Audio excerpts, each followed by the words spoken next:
It's in my head. It's the flame. Do you know all the words? No, I don't. I just know that. I know the whole chorus. I'm gonna potentially see if I can find a megaphone and sing it towards Amfest while I'm there. You're really giving us the higher ground here, Soy Pill. Well, we'll be on the same even ground because I'll be on the I'll be on the other side of the sidewalk. So I'm putting myself on their level. You know, I think that's fair. What would Wick do? That's I always think WWWD. Wick would cuck out and say, "Celebrating the death of Hitler is evil. You can't do that." Guys, welcome to a cross ideological space where we confront ideas from the silly to the serious. And yeah, that's good Wick. Pretty good, huh? We were kind of wondering a lot. Well, I was wondering aloud if the human species survives like 200 more years. Just imagine how difficult it's going to be for professors and teachers to teach their kids about like the memes of this. The Orange Man. Oh, the memes. Like we're all just collectively going to look like complete fucking lunatics. Yeah, for posterity. They're gonna have to study your tweets, Hutch. They're gonna be like, this is Hutch. True. And he is an example of a particular movement in time that existed, and they're gonna all like be doing analysis on all your snarkers. It'll be great. No, Soy Pill's the snarky one. He's the edgelord. You're a bit of an edgelord, bro. I even thought the Rob Reiner tweet that you made was a little like, what was the point of that? Wait, which one? You were like, we are Rob Reiner or whatever because it's whatever funny. It was. It's funny, huh? You think it's funny? You think death is funny? Yes, I'm specifically celebrating his death. No, I just think, comedy is the way we find peace through tragedy. That is true. That is very true. And if you can't joke about it, then what's the point, right? And I try to uplift everyone in times of sadness. Now, I wouldn't sing that song to his family, but sometimes you gotta put a little levity in things, you know? You know what is pure comedy are the tweets from, I saw like a dozen tweets from right wingers yesterday that were like, see how we are when one of the left guys. Oh, see how we are, and then the fucking president dances on their graves the next day, which was so predictable. By the way, he's done this shit before. You're talking about this one, right? He's like, won't see people on the right celebrating the horrific murder, and then like immediately Trump just comes out. It's like, well, oops. There were dozens, like literal dozens of posts like Jack Posobiec or whatever. Speaking of him, did you read about that crazy news story involving him? Which is what? He's an illegal voter, allegedly. So there's that, but there's a different one. There was a Mother Jones journalist who found somebody who's working underneath Hegseth in the Department of War, and they found this guy's public email address, and he had it linked to. Are you guys familiar with a site called Goodreads? I guess it's like keep track of the books that you're reading and stuff like that. Yeah, well, this guy's Goodreads had like cuckoldry stuff. It had books on like sharing your Asian wife, which is like, we don't kink shame around here. But if you're working with security clearance and, that sort of thing, you could potentially be blackmailed. And so they caught wind of it, like the people in the Department of Defense or whatever. And then like the day that Mother Jones reached out to Hegseth and this guy for comment, Posobiec, who's like one of these sycophantic journalists, quote unquote, that's like that took over for the journalist who refused to sign that pledge. You guys remember that whole thing? Yeah, when there's like even Newsmax said no way. Yeah. Right, yeah. And so they replaced all those real journalists with like fucking Laura Loomer.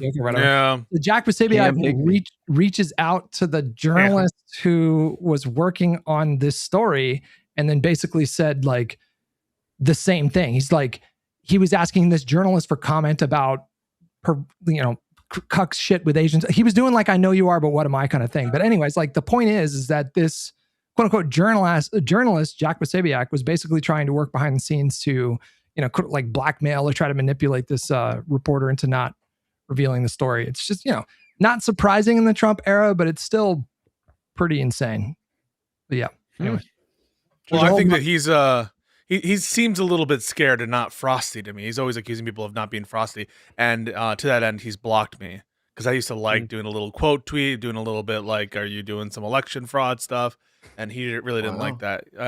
Apparently, there are a lot of these blockers out there. They just love blocking. And these days, I don't know what there is to get real excited about that Trump is doing in the last few weeks. I mean, you must be like, you have to be in favor of like labeling fentanyl as a WMD. Oh my God. And, you know, I forgot saying about unhinged that. shit about Rob Reiner. I mean, that happened today, right? We forget Yeah. shit. Can you imagine when, how easy the Iraq war would have been when he's like, find me WMDs, and they're like, oh, just take like the fentanyl? Yeah, I'll just take the heroin coming out of Afghanistan or Iraq or whatever, and call that a WMD. That's close enough. Sure, we found WMDs. This is the kind of like war on language that we're having to face from the right all the time. That invasion means whatever they want it to mean. Use of force means whatever they want it to mean. That like literally the words, the English language itself is under attack by these freaks of nature. So yeah, and now we have to. I don't see as many, which is I don't know. I guess the tweet is maybe like too objectionable for even some righties to defend it. But there are some righties who are taking the line on the Rob Reiner tweet that he said like rest in peace somewhere in there, or he was like. Yeah, if you ignore everything in between the opening line and the closing line, it's actually a very gracious message. So, which is all very great. Loner has to reschedule, so it's just going to be us four. Okay. No loner box. Good thing, because I forgot. I made him tired. We did more Ethan sloppy. Oh no! I probably made him tired. Oh, you know what? I need to do a public correction because I did get something wrong in our conversation.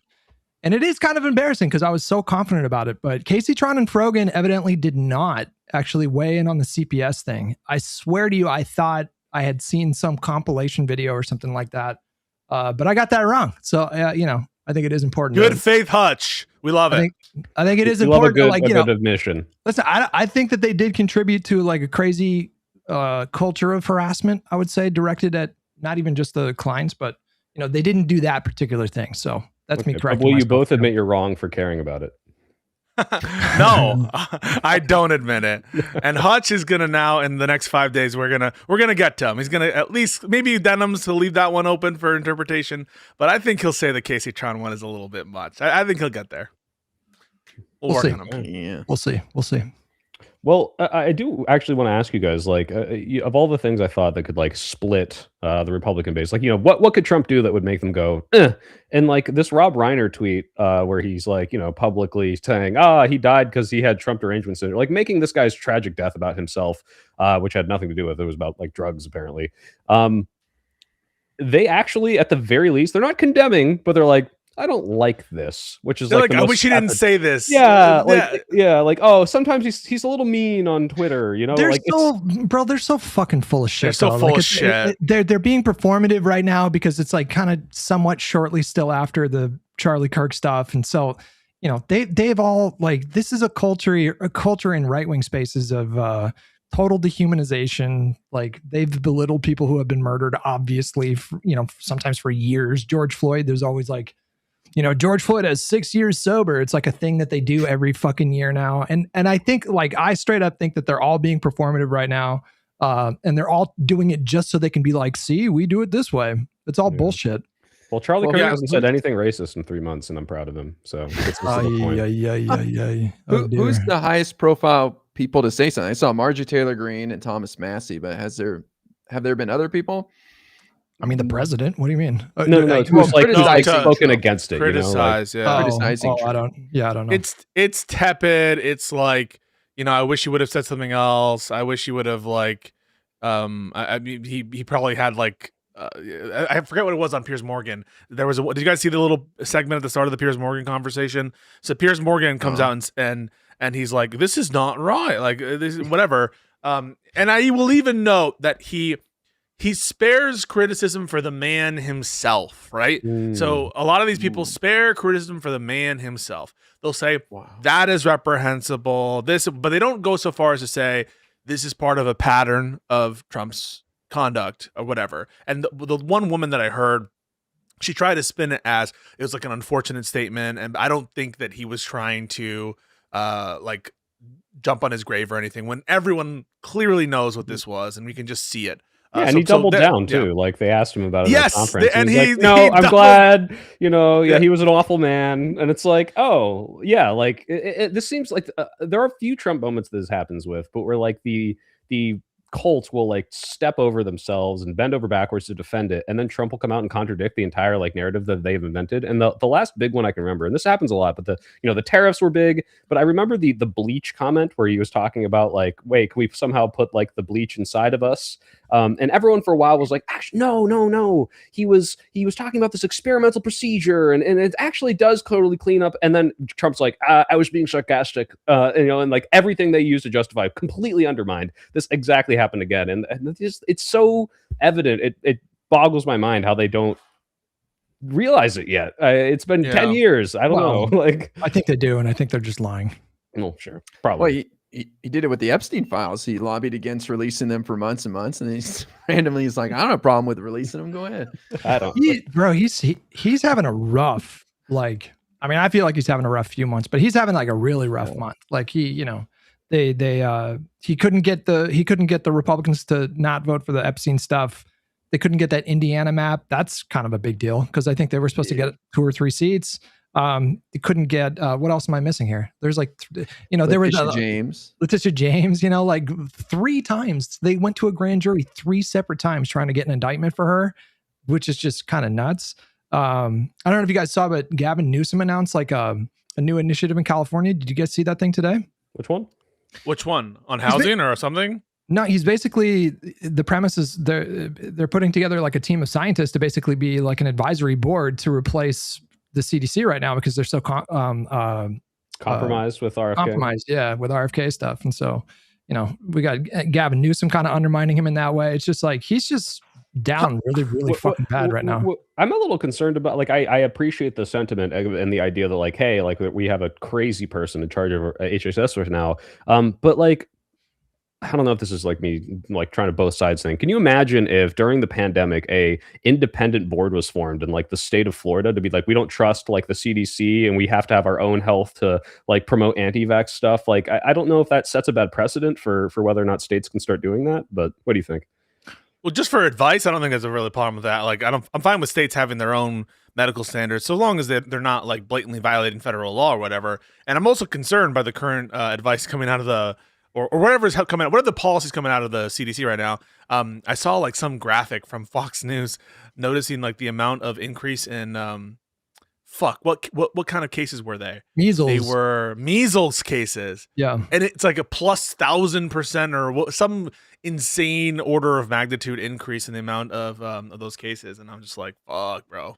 Yeah, it was like 12 cases per year, up to like it's either 1,000 or 10,000, but it was like in the thousands. But reminder, we put one of the head people in charge of the anti-vax push in charge of our healthcare regulations in this country. And by the way, at the time of the election, I remember very vividly Richard Hanania saying, I wouldn't vote. He was supporting Trump at the time. He said, oh yeah, I don't think that they'll put RFK in any position of authority. If I knew they were going to put him at CDC, I wouldn't vote for Trump. Oops. Hanania's in his defense, though, he did an about face in like 2 fucking weeks. It was like 2 or 3 fucking weeks into the Trump presidency where he was like, I fucked up. That was a mistake. I wish I hadn't. I know. I appreciate his statements about it, but I just find it funny that people who had the criticisms about the vaccines and all that shit.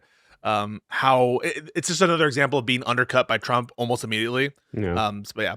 But do you guys trust people like that in the coalition where it's like, hey, this is a former like white nationalist? Like, I appreciate that people can change, and he was he's like a former like race realist, like Curtis Yarvin-esque, like like he was, and he's full about face now, which is good. But I don't think these people should be like the people we listen to, even if they're saying the things we like. It's like, okay, good job, you switched to the right side. Now be quiet and shut up and atone for your past, right? Like don't be the pundit that's in front. That's my opinion on that. But like, I don't know. I don't know if we should like hold them up to the same level as like any of these other pundits who weren't Nazis in the past.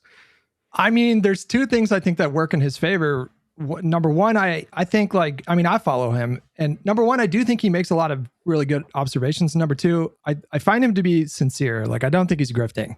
Like, I think he is interested in the truth. He's still a conservative. Like when you see that come out sometimes, and so he's still got that kind of foundation. But I think he has valuable insights these days. Does he have valuable insights, or is he saying the things you already agree with? No, he I at the think he very has valid least, insights. yeah. I mean, at the very least, it's not an infrequent thing where he'll make a post and it'll like stop and make me think about something. So I appreciate that. Okay, that's fair. If he's got that kind of insight, and then I guess he should be listened to. Yeah. Fair enough. Well, I think the goal is to bring people back to the flock, right? And it's how much they get listened to.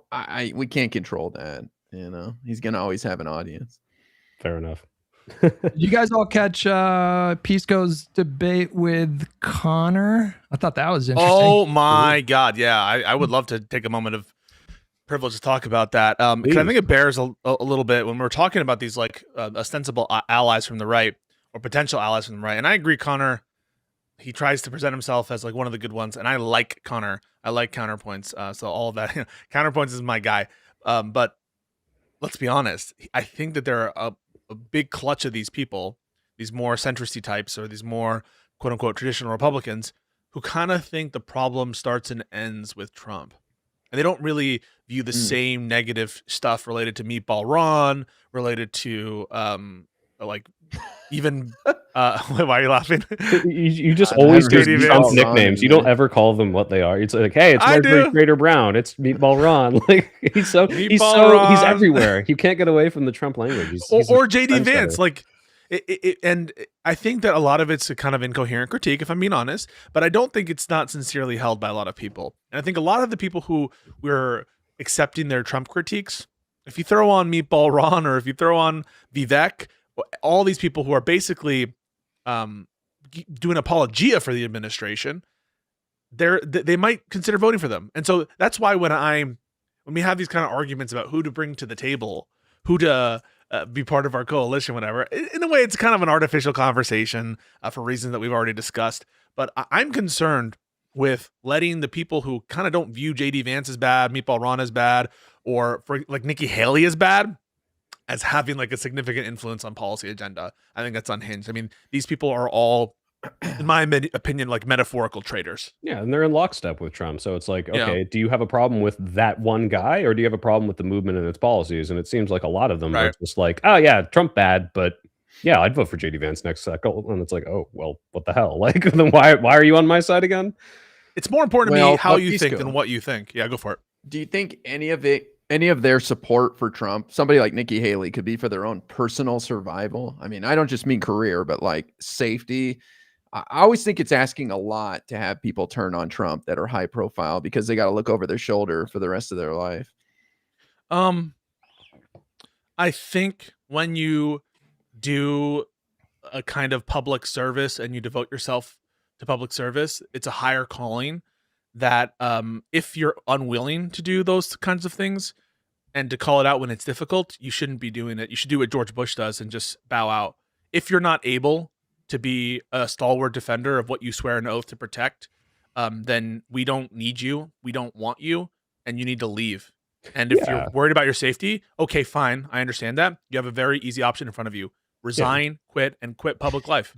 Yeah, so a lot of these people will disappear, and maybe they won't be publicly disavow Trump and make a big stink about it, but they're not helping him, and that's what these people are doing. So it's like, I have no sympathy for like a Marco Rubio if he truly despises everything Trump's doing. It's like, okay, then stop. You don't have to become the Trump hater and fear for your life if that's really what you're worried about. Just resign. Like you have enough money to retire, just go away. But they don't do that. So they're all. I think they're all. Maybe not all of them, but I think like 90% of Republican politicians are all making a Faustian bargain. Like I think I'm so convinced the vast majority of those people know that he is narcissist. They know he's kind of crazy. They definitely know that he's diminishing. And I'm sure the internal logic for all of them is, I'm just going to, grit my teeth and kind of white knuckle through this so that I could position myself to lead the party at the end of this. I'm sure that's what Vance is doing. I'm positive that's what Rubio's doing. But Mike Johnson, it's just, I didn't see that. Easy. I don't know what he did. What are you talking about? One additional point there, IRI, it's not just for what happened before. It's not just that, right? Because there is a certain kind of just desserts. There's a kind of like, you guys ever watch The Godfather? You have to answer for Santino, that kind of shit, right? You have to answer for what you did. Like there is that element to that, but even put that aside, it's about the future. These people, if they're willing to do that, what else are they willing to do? are they willing to do it for Fuentes? I think Fuentes is worse than Trump. I've been honest about that. I think the Groyper stuff could be more dangerous than Trump. I think that what comes after Trump might be worse. JD Vance might be worse than Trump when in his full form at some point. Who knows? And if they're willing to do it for Trump, this brute, this savage, this creature, then they're going to be willing to do it for almost anything. I mean, I don't know where is the line.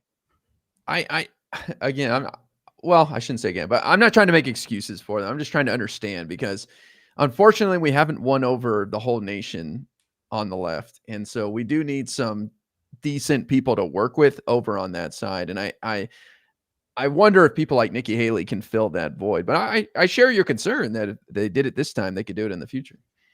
I mean, if Nikki Haley won a primary and she won a presidency, I would still have plenty of like deep concerns. I would still, I'm sure, disagree with a lot of her policies, but I don't know about you guys, but I would not be as nearly as hyper vigilant as I am with Trump. Like if Vance did, I think that's different though, because I think he is a bit cunning, and I think he's got a really fucked up worldview. I think I think he's bad news. But if it was Haley, I don't know, that wouldn't freak me out as much.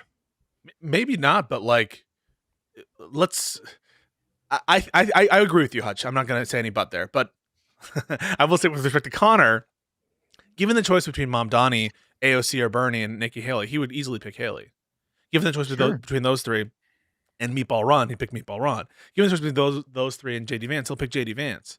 And so what we're not like getting from him is a wholesale condemnation of the thing of it. And the thing of it is not just limited to Trump. It's farther than that. The rot goes deeper. And the proof is, when Trump is gone, we're going to have a lot of work left to do. And that won't mean that we're not going to be able to just throw out half the country. You're right about that, IRI. These are people that we need to live with and we need to find a way to coexist with. Absolutely. But it doesn't mean that I think that we need to like self-select for leaders who have proven themselves to not be able to have the courage that is required for their oath. Well, so speaking of hypervigilance, I do think that Connor is very hypervigilant about authoritarian socialism. And I think he's correct to point out that authoritarian socialism is horrifying, but I think he's too hypervigilant. Like I think he sees a more clear path to something like Maoist China through AOC and Mamdani, and through Newsom. He's worried about Newsom. Well, I saw that part, but he was saying like if he had a conversation with Hassan and was kind of chummy with him, he would be really off put by that. But to be honest with you, so would I. Like, it wouldn't make me not vote for Gavin Newsom. But wait, but he was chummy with Bannon. He was chummy with Charlie Kirk. I mean, you raise a good point there. I'd have to think about that. Maybe that is a contradiction. I mean, Mamdani was chummy with Hassan. Did that put you off of him completely? It didn't put me off of him completely, but to me, it just felt like bad judgment. But to be clear, I mean, I feel like I criticized Newsom when he was chummy with so did I. Kirk, right? Yeah. We could definitely have our critiques of Newsom in terms of if he's too chummy with Hassan, especially if Hassan says something fucking insane and he doesn't like counteract them, as by the way Kirk was doing. Right. One thing is using someone's platform and them saying like unobjectionable things because they're hiding their power levels or whatever, versus in front of you, Charlie Kirk, Cenk is saying, "Congratulations, Charlie Kirk, on a revolution well done." Or like Kirk is spouting off some bullshit in front of Newsom, and Newsom is just kind of like, now I understand the Ezra Klein spin, which is, you were listening. I saw you and you were listening. And listen, I love Ezra and all that shit's cool or whatever. I do love Ezra. No one loves Ezra more than me. I fucking love Ezra. I fucking love him. He's a good guy. But at the same time, let's just be honest here. That was a little fucking shitty or whatever. So the context is going to matter. That said, I never said that him hanging out with Newsom and doing that shit was disqualifying, right? Even him being chummy with a MAGA person is not disqualifying, right? And so for Connor to be like, well, if he was chummy with Hassan Piker, it would be disqualifying because I think he might be a secret Maoist. I'm like, looking at him like this, and half my audience is like, Pisco, you're like such a Hassan simp. I can't believe that this wouldn't be disqualifying for you for Newsom. And I'm just like, maybe I'm not sharing the same planet as everyone in my audience, but I just don't view that as a disqualifying thing for him to do. Well, I think Connor sees stuff like, I don't know if you guys have seen like recent I feel like I've seen like 5 recent polls where there's like 40% of the country thinks, or 40% of the Democratic Party thinks that like socialism would be a good idea. I think he sees that and he gets really freaked out because his mind goes to, you know, Pol Pot and Stalin and Mao and all that stuff. But I think the reality is like most people, in my opinion, most people in this country, when they say we could use a little socialism, what they mean is like social democratic policies. They mean like a robust welfare state. They don't mean literally seizing the means of production and going down, like having a vanguard party, that kind of a thing. And I think that's where he's sort of missed what you were saying in that conversation. But what do you think is more likely, Hutch? Do you think it's more likely that Gavin Newsom will influence Hassan's audience to electoralism? Or do you think it's more likely that Hassan will influence Newsom into Maoism? I think it's more likely that Hassan would leech, I think he would get he would elevate his name recognition. Like he would get his name out there more, and Gavin would get like nothing out of that interview. So if Gavin did an interview or they were being kind of chummy, I would chalk that up to bad judgment. Like I honestly think a lot of the people that are interviewing Hassan, they don't really know the full extent of his tankiness. Wait, do you think Gavin had bad judgment when he met with a dipshit like me? No.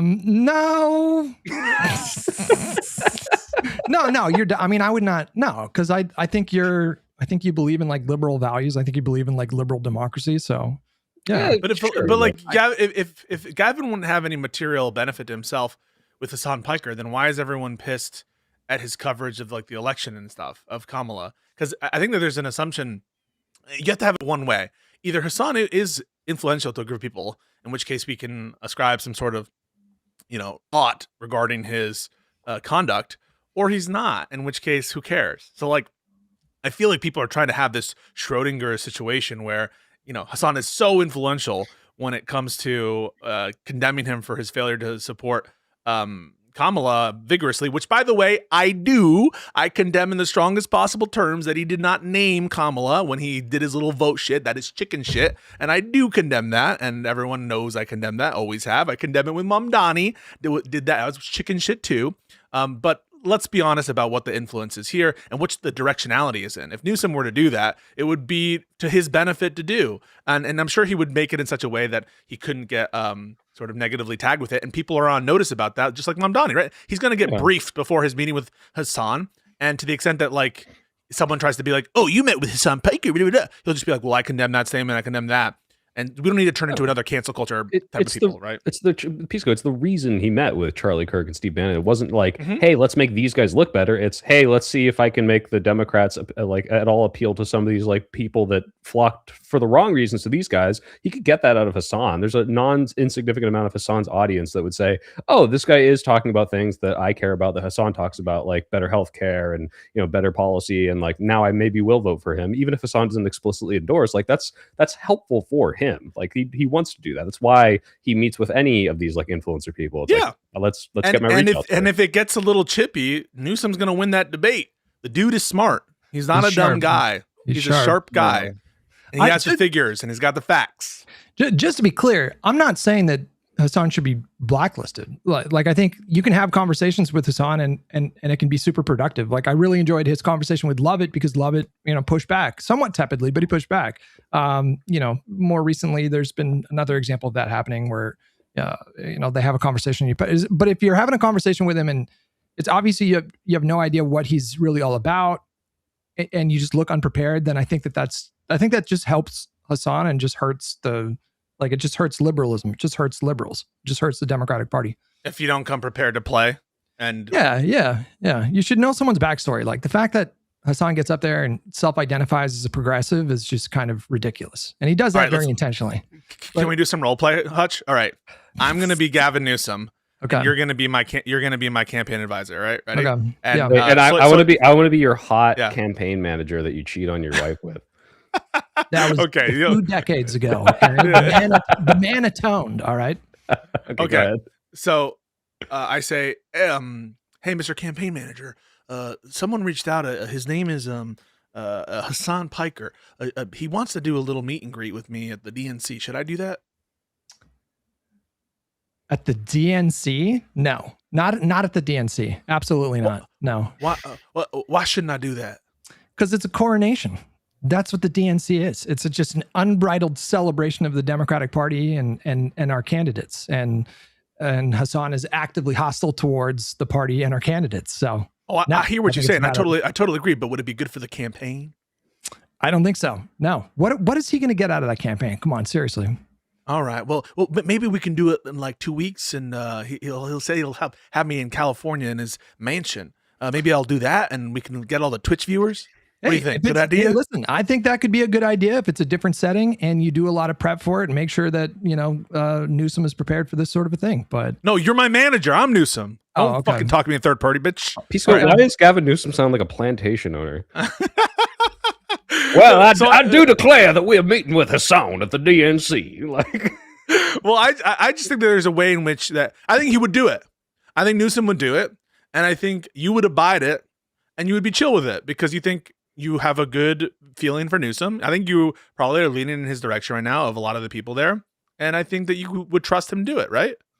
Newsom, yeah. Okay. I would trust a lot of Democrats to have that conversation for sure. Yeah. And you don't need to be like very aggressive or hostile. You can even be amicable, but there just needs to be pushback. That's all. That's all I'm saying. And I don't want to be like, for him, if he considers it in his interest to do that, to like, I don't know, protect democracy from JD Vance and these like frog people. If he considers that in his interest, I want him to have the grace to do that and not us being like fucking counterpoints and being like, he's a Maoist, he's hiding his power level, he's going to institute fucking a 5-year plan. Like, I don't want that shit going on. Yeah. Or having to fucking have constant debates about it. But I'm sure that will have to happen. For the record, Hutch, what's worse, meeting with Hassan or meeting with Steve Bannon? They're both bad in their own ways. Come on. Come on. I don't know. See, now cooked. I think they're both bad in their own ways. If there's but one's word. Yes or no? You guys, how much do you guys know? Hold on. How much do you guys actually know about Hassan's politics? He's a tanky. Is he a fascist? Father of the alt-right? Like, come on. But he is an authoritarian tanky. And Steve Bannon is a father of the alt-right. Horrible. That's my point. Oh my They're both you think horrible. Hassan is as bad as Steve Bannon? In his own way? Yeah, absolutely. No. Guys, what do you think? What is I am the least forgiving of Hassan, and I think that's insane to be saying these two things are equivalent. I don't know. Has Bannon ever said he would be okay with like re-education? Like, I don't even know if he's gone that far. Re-education, sure. I know the quote. Steve We've Bannon had this conversation is a white before. nationalist neo-Nazi, dude. What do you mean? Who cares? He wants to kick They're out all doing the that brown shit right people. now. We have totally different opinions of like how seriously awful authoritarian socialism is, I suppose. I don't know. I think it's horrible. I think I look forward to seeing this on the Yeet Twitter account. Hassan, like or whatever that clip. Why are you worried about Hassan talking to Gavin Newsom? Gavin Newsom would annihilate him. Gavin Newsom is like a debate bro for fun. You think Hassan's gonna win any argument? He's gonna make Hassan look silly if he fights him. And anyways, Hassan will come out looking bad because he platformed Gavin and didn't push back on this or that. Yeah, it'll put more pressure on Hassan. Yeah, that's why I told you. Just not at the DNC. The DNC is a fucking coronation. You don't need the controversy. It's just. But if Hassan's it's sacred, the DNC is sacred. If Hassan's already there, which he will be, of course, then why not? Yeah, did Hassan like do the like Gen 6 helping out? Did Hassan do like the like infection of like the Stephen Miller groups into our he has influence? Tell it to Kaya. Talk about like the actual like danger proposed by this person and their influence in politics. Like Hassan is not even fucking close to Steve Bannon in my opinion. I mean, Steve Bannon for sure has way more like national profile. Like more people know who he is for sure. So in terms of like the totality of bad, of course Bannon is worse. But in terms of their ideology, like let me ask you: would you rather live in Stalinist USSR? I would rather Hassan be president than Steve Bannon. Like or Nazi Germany. Yeah. Or Nazi Germany. Or Nazi Germany. Yeah. I would pick the USSR. Okay. Well, I mean, would you rather live in Nazi Germany? It's like pick your poison, bro. But pick your poison. I don't want to. You agree with me. So you agree with me. So you agree with me. I would leap off of the highest mountain in Minecraft if you made me choose between those two things. Yes. But then those of us who have to choose because we don't want to do that. Because we're not cowards. We don't take the Minecraft way out, Hutch. We make a choice. We make a stand. we're going to get the enmity from you fence sitters. But maybe some people will bite the bullet and say, at least in Nazi Germany, blah, blah, blah, blah, blah, blah. You might think it's a clear decision, but tens of millions dead due to famine, torture, political imprisonment, murder. I mean, that's not an easy Hassan might support an ideology that does this as a consequence, but he doesn't genuinely support that. He might just be misled into believing something that would result in those consequences. No, Steve Bannon is like, yes, I fully support deporting and killing people. Like, that's the difference here. No, you're wrong about Hassan. He fully supports like the authoritarian measures that Mao and Stalin and Lenin took. He 1000% co-signs it. You guys just aren't up to date on the war. No, listen. I think the soy pill is becoming tanky, and he's downplaying on purpose for grifting purposes. Yes. I do think that he said before, signaled that he's a Marxist-Leninist, and that is a kind of adoption of the ideology which pervaded that system. And so, soy pill, do you not condemn Marxist-Leninism? No, I do condemn MLs. And do you deny that Hassan has expressed that he's an ML? I think do you deny that? No. I think clearly he's like in that camp and all that. But I think like to the degree to which he endorses like the he is like Stalin. So Hutch was right. So why were you talking shit about Hutch? No, I think the degree to which he would endorse and promote the policies, like I've heard him say, like, oh, like the landlord's blood in the streets. You don't really believe it. That's Hutch's critique. Is that no. I believe that part. I believe to some degree. I don't think it's like completely baseless. And then he has like supports a lot of like political violence. Let me do the Hutch. Let me do the Hutch. But again, like as much as like that versus the neo-Nazi camp, it's like I'm gonna pick that out every day. It's not even close. Like, it's not an easy choice. Is my point. It's a pretty easy choice for me. We have a new attack dummy. So everyone who's talking shit about we need to rename Live and Learn, you can now attack Soy Pill, and I can be aligned with Hutch. I can be part of the 3 libs and the one. No, I get down here. I go in the Hutch Rumble zone, and you get to be up top. So. Well, you've been a little quiet for a little bit. Tell us what you think of the Gavin. Speaking of Newsom, the Gavin Newsom Nicki Minaj feud. What are your thoughts on that? Wait, what is this? Wait. I don't know. I read one article. I didn't know that she was like recently pro-Trump. I guess she kind of had a turn recently, but I don't know what's between them, Gavin Newsom and her. I don't know about that. Well, did you see the shot that he took at her? What did he say? Tell us. It was pretty good. So Nicki Minaj is, I don't know. I don't think she's ever been. Is she explicitly pro-Trump? I feel like she's kinda. She tweeted some weird shit during COVID. She kind of endorsed a little bit. Yeah. She tweeted that one thing during COVID where she was like, my cousin got the vaccine and grew a 3rd testicle or something. I don't know what she said. So she's always been a bit kind of a dummy in that direction. But Newsom was in a interview recently. I can't remember. I think it was on Pod Save actually. I think he misspoke. I think he meant to say like, I want to see trans kids like in a safe kind of setting or something like that. But he said, I want to see trans kids, and then he kind of like trailed into a different sentence. So conservatives to trans our kids. So the conservatives pounced on that, which I do think that's like inelegant language, and you should probably like just clear the record and say what you actually meant. But she posted about that. She was just like, "What the fuck is this all about? Trans kids, blah blah blah." And then Gavin Newsom, through the press office Twitter account or whatever, they just posted a reminder about Megan's Law, which is this law where you can look up to see where sex offenders live in your neighborhood, because her husband is a registered sex offender. So it was pretty fucking brutal. Yeah, that's good. Yeah. Anyways, I just thought that would be a segue, but then I hit a brick wall. Brick wall there. I think that there is this like thing of which way are the influencers, which way are the celebrities going to go, and there are some who are kind of like, I look at them and I'm like, that Dexter guy, Sergeant Dokes image that everyone posts around. You know what I'm talking about? The one who's all suspicious, but he's for sure. Yeah. Exactly. Yeah. So I have that with who's the Sydney Sweeney? She's almost explicit about it. Taylor Swift. I'm like, I know you endorsed Kamala, but that's the same feeling I had when I pushed counterpoints. So it does relate, Hutch, because there's just a feeling I get sometimes like, you've been awfully quiet. I think you're gonna vote for Meatball Ron or something, and so. I just get that feeling about a lot of people, and I get that from Nicki Minaj. I get it from Sydney Sweeney, and some of them, end up in fucking Mar-a-Lago. Basically, 99% of the UFC is like that. And I think these are the people that individuals are starting to look to more than like the mainstream political figures, which is one of the reasons why I think it's so smart that Democratic candidates are now having like constantly always going on these cultural figures more. And I think it's smart that Gavin Newsom is doing that and having these conversations, as well as the other, potential nominees like Kamala Harris.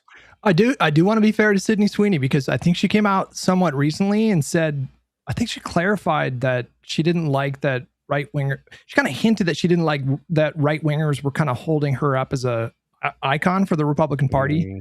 Seems kind of lukewarm though, right? It was, but she did push back a little bit. So, that's something. Also, Daz Vidania in my chat said Hassan blamed the Hanukkah shooting on Israel. Oh shit, really? And we should just believe that chatter, right? Because Hutch, when you get quoted, listen, That's he might better. have. Listen, I don't put it past wait, Pisco. To be clear, anytime there's an attack against Jews, there's a reason why Hassan's chat goes into emote only mode. I'll just say that. That is true. Does it? Yeah. Does it? That's crazy. It gets pretty bad. Well, we condemn that shit, and it wasn't. Oh wait, no. This is the one that just happened. Yeah, in Australia. Oh my god.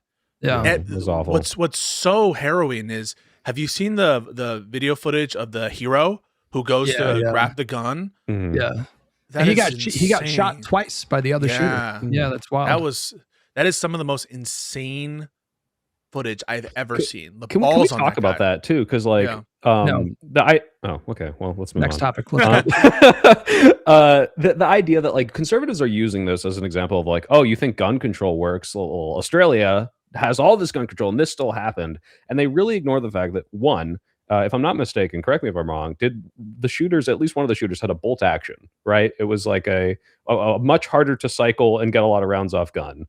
And two, this is like the second one in fucking forever. So it's the most. I think it's the most death for a terrorist attack in Australia's history. Perhaps it's up there. That is not a country that has a lot of gun violence. There was a big shooting some years ago, and the Liberal Party, which over there is the more conservative party, they had like a big gun buyback situation in response to that tragedy. So they took it very, very seriously. It's a tragedy, but you just compare, and they like the gun epidemic in America is nothing like what you see in other countries, including like Japan, Australia, these places. For them, for us, it's almost like a daily, weekly occurrence that this kind of shit happens. For them, it's much more unique. I think one of you guys in the chat referenced like, should we talk about the shooting or something? And in my mind, I was like, wait, which one? Was it the one at Brown University that happened a couple days ago? Was it this one on the beach? Like, I'm sure there was at least 2 or 3 others. And one of the victims or the survivors of the Brown University one, I think, is a Parkland survivor. Like this is just like, oh, this just happens to you now. Like, it's not just once in a lifetime event. It's like, oh yeah, this might happen to you twice. I don't know if you guys know Hunter, the guy who talked to Charlie when he was killed. Yeah. Hunter was in that incident, like he was next to gun violence. I think his brother is a survivor of a shooting, and his like other family members also like involved in some gun violence. And it's like, this is not, the right wing spin is like, this is like the CIA family of actors, it's like, in the real reality is this just happens so much, and it's awful.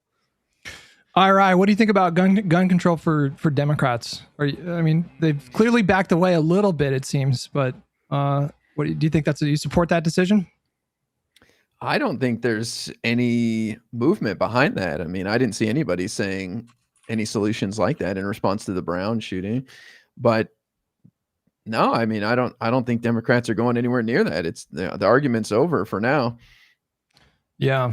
I don't know about you guys. Number one, I'm super desensitized, as you alluded to, Soy Pill. Like I don't really have like a strong reaction anymore when I hear about a new mass shooting. Like, it has to be pretty horrific to get my attention.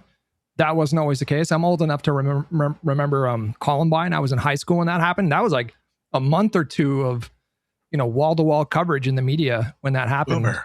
Yeah, and stuff like that happens these days, and it's just like on to the next thing the next day. But then also, like, I'm completely black-pilled on the idea of significant gun control reform. Like, I do think that there are a lot of measures that I would support, but there just doesn't seem to be any real appetite for that in any kind of meaningful way.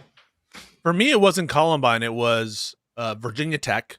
Mm-hmm. And do you guys remember that shooting? And then Sandy that Hook. one was bad. The Virginia Tech one was like a dozen people got killed, right? Yeah. You know why I remember that one is because they took down the SNL sketch Dear Sister, where they all shot each other because it was considered insensitive to come out a day after that. And that was That was my 9/11. I want to, if you want to get a real sense for the character of the enemy, I encourage you guys to watch some of the video transcribed depositions of Alex Jones in the Sandy Hook litigation. The trial? Yeah. And when you look at him, and they release, they had the examining attorney has a quote from a police officer who's like giving testimony or says something, and they were stacking bodies of children. Some of the most like grotesque things that have ever happened that have haunted these police officers and first responders for like the rest of time. And to just see Alex Jones sitting in that chair, stone-faced, after he basically accused the parents of those who suffered the worst of being actors, and said that their children either aren't dead or never existed. And sicked his audience on them, you know. And sicked his audience on them. And this is the character of the enemy, and he's now considered a moderate.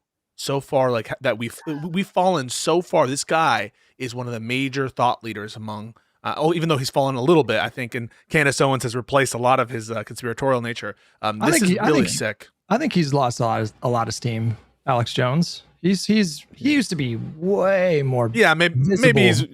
Yeah.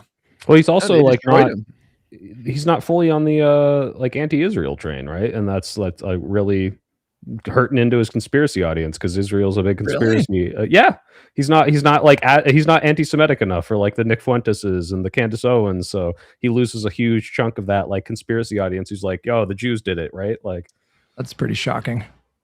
I thought he would be. Yeah, although he's having like a now semi-consistent appearance of Nick Fuentes on his show, and so like in what sense? But that is because like Fuentes is feuding with Candace Owens, because Candace Owens is kind of on this island, and I don't know what to make of it. What do you guys think of Candace Owens and what's going on in the Republican Party? It feels like the embers have died down a little bit in the MAGA civil war. Maybe it's because it's slow news and everyone's getting ready for the holidays or whatever, but it just feels like that that has not been a diffuse situation yet, and shit's gonna get even worse. Did you see a leaked press conference footage of Jeremy Boring, the Daily Wire CEO, addressing why they let her go? Yeah. No. What did they say? Essentially, I've never listened to a Republican speak for 15 minutes and just heard the most common sense things come out of their mouth, being like, hey, she's crazy. She's causing internal conflict. She's pushing anti-Semitic conspiracy theories. She's hurting the company cohesion. She's undermining our authority. We're going to let her go. And it was the most like, oh, wow, that was a very reasonable decision from this company. And to think that the Daily Wire is the voice of reason in this situation is mind-boggling, because they are insane people, pushers of hate, just awful people. But then like the Candace Owens of the lot are like so crazy and unhinged that they have to be like, oh, well, that's crazy. I can't. Well, that's too much. They still have Matt Walsh, who, in my opinion, is like a stone's throw away from Candace Owens. Like, he's not that much better than her. Like, I would say she's more psychotic, but I feel like he's one of the worst when it comes to stochastic terrorism. Like, he's constantly pushing for like a violent conflict or violent. Sure. These guys are all scum. They deserve each other. Even Ben Shapiro is scum, and they all deserve each other. We need 25 years of democratic rule to put the fucking fear of I don't know what to say. Whoa, calm down, Hassan. Whoa. We need single party rule for 2 decades to undo like this mess. Like, there is no sane alternative Republican. They don't exist. To the extent that they exist, they're marginal figures with zero ambition or power, literally, or they're now Democrats. We need single party rule for decades. And so I understand Joe Biden is like, we need a Republican Party, Jack. But like, yeah, we'll need it in 2 decades once we undo their entire mess, and once we cycle out some influencers and cycle out some candidates. Yeah. I don't disagree with you, but why do you guys think Candace Owens is so popular right now? Why do you think she's resonating with people? Because people need their conspiracy fix, and she's well spoken. She's attractive. She everything's in like a very, I think, digestible format for these conspiracy heads. And because no one else is giving them their like anti-COVID fix, the people who they would typically go to are now running the fucking madhouse. And they have other fucking like fires that they're putting out. And so who else is giving them their fix? That's true. We should muzzle her by giving her a cabinet position. That's a good idea, Pisco. The culture war stuff, I feel like the ones that are rewarded the most are the ones who have really mastered the double down, triple down, quadruple down, never apologize. I feel like Candace is probably like, I don't know if the best is the best way to describe it, but like she does that unlike anybody else in that space. I think like nobody does the triple down quite like her. And I think that the kind of like extreme fringe MAGA people online just love that. And, you know, she's their champion in that kind of way. I think she plays fast and loose with the whole, I got a source on the inside telling me this, and I got an explosive, it's like, so funny announcement coming in a couple days, right? She's the one who's kind of playing with that. Yeah, she's playing very fast and loose, but I think Pisco's right that she's giving people a fix. And now that Kash Patel and Dan Bongino are on the inside and say, trust me, bro, there's nothing to see here. These people aren't satisfied with that. They didn't want to just win and get in power. They want to continue thinking the world is being controlled by things out of their control, because otherwise they have to look in the mirror and realize they're responsible for their situation. Yep. Understand the dynamic here, right? The dynamic is from the outside, you have all of the incentive in the world to say they're corrupt, they're doing things the wrong way. They're all out to get you. It's the elites inside the power. Once you break down the walls and take hold of the power, it's a lot harder to say that and also defend the administration at the same time. And so you have these two different, like, mutually exclusive conclusions. One is that the elites who hold the levers of power are fucking you over and they're responsible, and don't mess with Trump. And because Trump is now the elite in charge of everything, holding all the levers, taking the position of Candace Owens is naturally antagonistic to the aims and desires and perspective of the Trump administration, which is everything's fine. The Patriots are in charge. You can trust us. We're doing things the right way, not like Biden. And so you can't be someone like Jack Posobiec doing what he usually does, or Kash Patel, let alone, who has an official position, or any of these other fucking losers. You know, they let the asylum doors open and put them into the Pentagon press corps. Those guys are usually the ones saying, you know, inside source, fucking Project Veritas, all that stuff. The incentives are now 180'd. The polarity has completely shifted. And so the only one left giving them this slop, there's a huge vacuum. That's filled by Fuentes, and that's filled by Candace Owens. I had a $10 super chat, so I feel compelled to read it. It says, Crockett is the best sign Dems haven't learned from the general since 2024. It is bad enough that Dems' official Twitter account posted her sexist and racist comments on white men. Wait, Wait, what? What did they post? I think you're reading a little too deep into it, Ace. I think like she's one candidate in one state. And so, hold on. I heard we have some disagreements here about Jasmine Crockett. Is that true? Or are there some Jasmine Crockett doubters on the panel here? Didn't we talk about it in a couple days? We did, but yeah, a couple days since. I apologized. I apologized to IRI. What did you apologize for? Well, I just think I was talking out of turn when I was commenting on the Senate race. I didn't really know a lot about it, and I was making assumptions and just. But you said as much like in your. I'm not fishing for that. I'm genuinely curious if people are sour on Jasmine after a week. I'm again one of those, like, I really like Jasmine Crockett. I'm still skeptical of her ability to win an election. I didn't love her campaign announcement, but I don't not like her. I wanted to win. I liked it. It was for me. It was made for me. Well, but there's people out there that are like, we're gonna lose. Jasmine's terrible, and I just don't think you burn the boats like that. I mean, she will not be in the House in 2027, and I don't think she runs unless she thinks she can win. Yeah, and if she's not gonna win the general, she won't probably win the primary. Tallarico will win, so it's like, well, Tallarico. To be clear, Tallarico is we'll take the averages. He's somewhere between like 8 and 12 points behind her in most of the primary polls. Oh, I didn't know that. That is actually, that sounds bad. That is not bad at all for someone like him who was in total obscurity, basically outside of Texas politics. Just like 3 months ago, for someone like him to only be down 8 points to Jasmine Crockett, I think he can for sure still win this thing. And I'm super Tallarico pilled. He did a Jubilee recently that a lot of people are talking about. I haven't watched it yet, but I've seen a lot of people comment that he did a really good job. But like, I'm in my head thinking like, is this guy going to be president one day? Like, that's how Tallarico pilled I am. He needs the live and learn endorsement. That's he needs to. Sorry, he's got my endorsement. That'll make the difference. He's got my endorsement. Speaking of people who maybe you've endorsed. Wait, Hutch is endorsed. Yeah, we should have a list of our endorsements for the primaries. And so on the Wikipedia, it'll say under other, because you know that it's like all the representatives, and then other, it'll say Hutch streamer. I think that'd be fucking cool. You know, actually have a source for that. You know, nice. That would be cool. Well, what do you guys think of, speaking of people who maybe can't win? Kamala Harris is like definitely gearing up for the rerun. Do you think this is a good idea? Bad idea? I don't think it's a good idea. I don't mind it at all.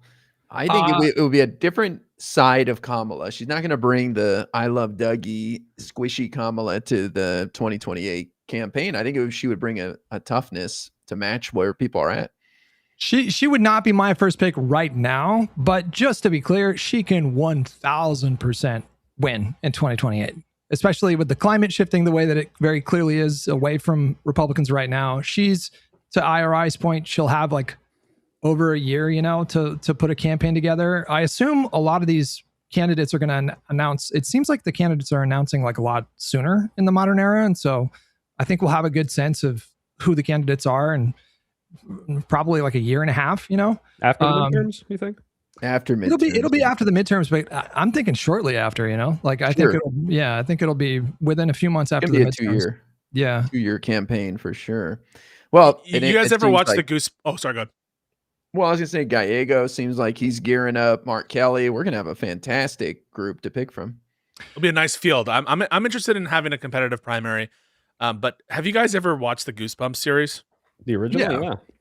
With like the theme song, like dun dun dun dun dun. That's like what went through my head when I saw that Kamala's very, very serious about her run. Okay, but you think she could win, right? Like you wouldn't count her out, right? By could, do you mean it's logically possible that she I think win? Do you think she has a decent chance? Yeah. Would have a good. I think she has a decent chance, but I want more than a decent chance. I want someone with like with a little bit more true grit, who I'm a little bit more have a stronger prior that they're going to be able to like actually perform better and seem less stiff and seem more personable and charismatic. I've seen Kamala Harris. I respect her. You think a woman can't do it? I'm hearing it. No. You know I love AOC, and you know that she's mine.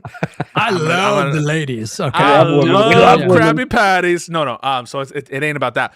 All I'm saying is I think that I respect a shit ton of what Kamala Harris did. I thought she was honorable in stepping in for Joe Biden, and she saved, in many respects, our republic by stopping the bleeding. And I will always, always, always respect and commend Kamala Harris and Tim Walz for what they did. I thought that with the hand that they played it decently, and I think honorably, and I have no problem saying that whatsoever. Fuck Ogre Boy in the chat. Fuck all the lefties who talk that shit, because she did an admirable job, and I respect her for it. But she shouldn't run again, in my opinion.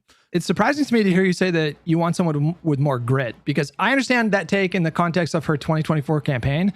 But outside of that campaign, and even during that campaign at times, like she has a lot of grit, bro. Like look at her career. I mean, look at her moments when she was on subcommittee hearings, when she was in the Senate. She was a fucking bulldog. And also she dismantled Trump in that debate. Yeah. She had so much grit in that debate. She just needs to talk more like a normal person, you know? That's what I mean. Like, just talk like you're normal, you know?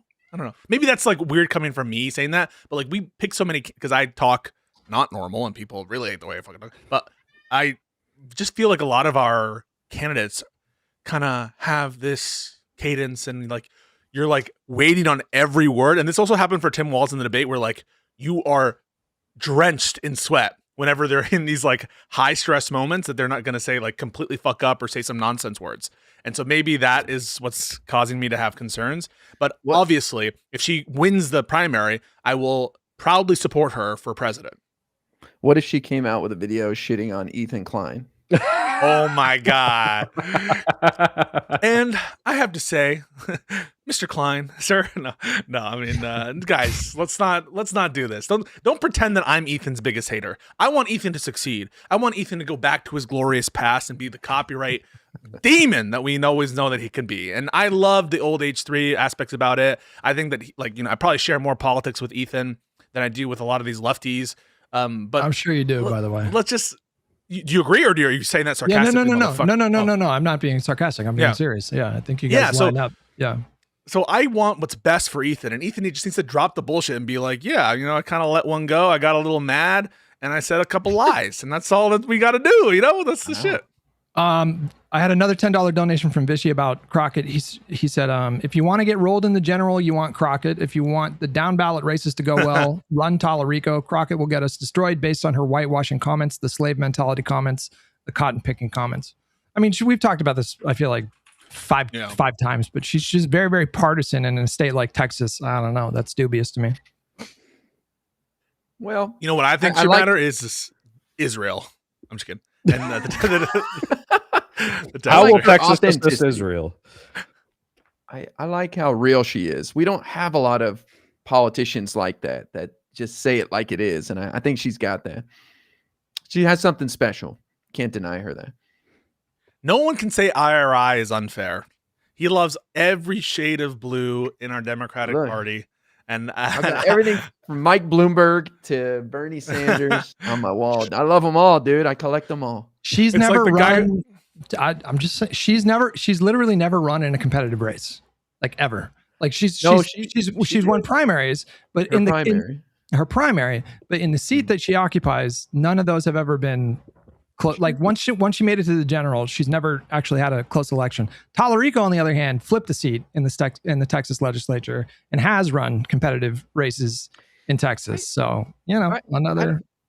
I don't think it's going to be like an acrimonious primary between the two of them. I don't know. I feel like I don't think so. Yeah, I feel like they're motivating different parts of the base that will then get behind whoever wins. That's why I see it as such a win-win situation. I like the problem with Tallarico is his name has a lot of vowels, and sometimes I struggle with vowels. It's a lot easier for me to say Crockett. Like it's just consonants, but L's and A's. That's it's a lot. Pisco, you're joking. That unironically is probably a serious consideration for so many uninformed voters. It's I can't remember their name. That is a real thing. That is why stage JD Vance. Yeah, JD Vance. Consonants, right? Kamala Harris. I mean, oh my God, that's I know the K is hard. So that's you even said it wrong. It's Kamala. No, that's what he said. Kamala Harris. Kamala? I'm so used to saying and correcting people. I just wanted you to say it wrong. You thought I said Kamala. Kamala. I heard it in my head too. Wow. Listen, I think I'm going to do a little Tallarico thing. My chat's probably heard this already, but Tallarico is approaching politics through a religious lens, and he's speaking to a kind of Christianity that I was raised with. So I was raised in the Catholic Church, and it was. I think a lot of people, when they hear about the Catholic Church, they just think about the scandals, the various scandals, the perceived hypocrisy of insane decadence and extraordinary wealth in Vatican City. But the Catholic experience, in my experience, was very chill and very progressive, and was always been super anti-war, anti-death penalty, focused on Christ's teachings of generosity, grace, forgiveness. These kinds of things. And he speaks to that kind of Christianity. And you just really don't see that a lot in politics. I feel like a lot of Democrats are Christians, but they don't talk about their faith. And then you have the evangelicals that have an insane amount of influence in Republican Party politics. And that is a totally different kind of, in my opinion, very ugly form of Christianity. And so I don't know, I value him kind of representing his faith in that way. And I think that's an asset in Democratic Party politics for sure. Gavin is definitely lying about his religion. When he had that talk with Ezra, I'm just going to say, and we're talking about religious faith, he's like, I'm kind of culturally, I'm kind of spiritual, man. I'm spiritual. I think he's an atheist, but just doesn't want to say it. I think the same thing about Obama. What's up with your bot, Hutch? Can you explain this? I have no idea what my mods did with that Nightbot command. What is that all about? No, I've not. Okay, Mike Johnson. I don't know. I've never heard of this. What is this? That's your bot, buddy. I think that one was sham. Could be wrong. Exposed, absolutely exposed. But do you actually, because, all right, this might be a little controversial. I think that there's a great deal of issues with the way religion is manipulated in this country and used as. Now, I understand that there's like a lot of community building and stuff with it, but as someone who's seen it be a cudgel against for a lot of bad in our history, sometimes I get a little skeptical at these kind of like religious fueled campaigns. Are you concerned at all by that with Alrico, or do you think that it's sincere? And I think it's very sincere. Like when you look into his background, he's the son of a preacher. His grandfather was a preacher as well. I think he's an ordained preacher, maybe. I think he's Protestant, not Catholic. He went to seminary school, so like, yeah, his background indicates that he's deadly serious about his faith. And when you hear him speak, he speaks with deep conviction. Of course, I don't know this person, and so maybe he's hiding some Puerto Rican family in his fucking basement and torturing them and doing crazy shit. But no, I think he comes across as very sincere to me, and I think that's a kind of like, we need more of that example. Like, in my opinion, like, even though I'm not religious myself, I don't practice the faith and, you know, that sort of thing. And but I think that he sets a really good example for what Christianity could represent when it intermingles with politics.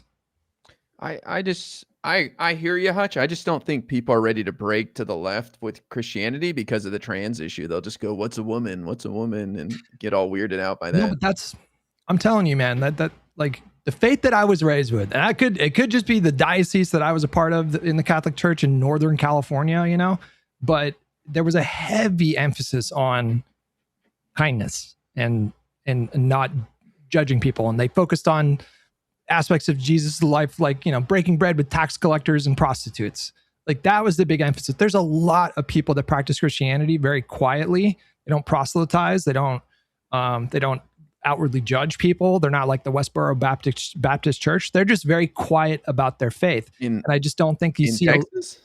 Yeah, I'll bet you anything that there's a lot of people that would resonate with that kind of Christianity, in my opinion. Even I experienced this when I was in South Carolina. All the Baptist churches, there's kind of like a meme where like these people are, you know, Democrats, some are Republicans. There's a lot of homophobia in these communities, but it's not like blatant outright like hatred. It's like, the choir guy's a little weird, but we love him. You know, it's like that, like kind of they put the kindness forward, and they're, even if they disapprove, they kind of put it on the back foot, it would seem. So I think there is kind of, like Hutch is saying, like a hunger or like a more leaning towards that sort of kindness than there is the you know, the attack Christianity that you may see that's more popularized. I do think we have ceded Christianity to the right without, and we have to make up for that by like overtly championing someone. Well, no, but we should run a devout Sunni Muslim in Texas. Hell yeah. I wouldn't be surprised if somebody pops up like that, but it's like patriotism. The right has, you know, just in a disgusting way lapped it up and pretended like it's theirs. But sadly, you have to show, not tell in America. So we need to overcompensate a little bit there too. I think the Democrats at protesters holding American flags is like such a optical win. Like that just like throws so much of the "you hate America" stuff in the water. It's like, hey, I'm protesting the president. Also, look at my flag. So guys, if you're at a protest, bring a little American flag. It does wonders for your image. I did. I went to Home Depot. I bought like 5 of them at the last one and handed them out. Nice. Please take this. I was there. I saw it. Yeah. Well, so the 80s were about this like unbridled optimism in America, and Reagan, the conservative, like the religious conservatives really took over, and they really kind of like took on that mantle. And then like we went through this period of, you know, cynicism and irony with like Gen X and older millennials in the 90s and into the 2000s. And then after, I think it was the war, you know, for the left, it was like, especially after 9/11. Are you guys old enough to remember? Like after 9/11, it was like you saw an American flag and you just kind of assumed that the person was racist, because it was just there was just like an intense anti-Muslim bigotry that was so pervasive, especially after 9/11. I remember a piece of this, Hutch, because yes, but also there was just like the everyone on board with the American flag, so much so that the Spider-Man movies like would just have him run in front of one. Yeah. Because it's like, oh, by the way, 9/11 happened. Everyone, don't forget about that. Look at all these New Yorkers working together to help out Spider-Man. Like, Yeah. it was definitely also just the dogmatic, jingo Americanism will kick a boot up your ass, but without the Muslim stuff, there was two sides of that coin for sure. We didn't land on Plymouth Rock. I get what you're saying. There was a reason for that, though. Actually, there's a book about the MCU, and there's a section about like the Spider-Man after the 9/11 thing. And apparently, Karl Rove, they brought him in, and he spoke to a room filled with financiers for Hollywood films, producers, directors, and he gave them not orders but like suggestions for how to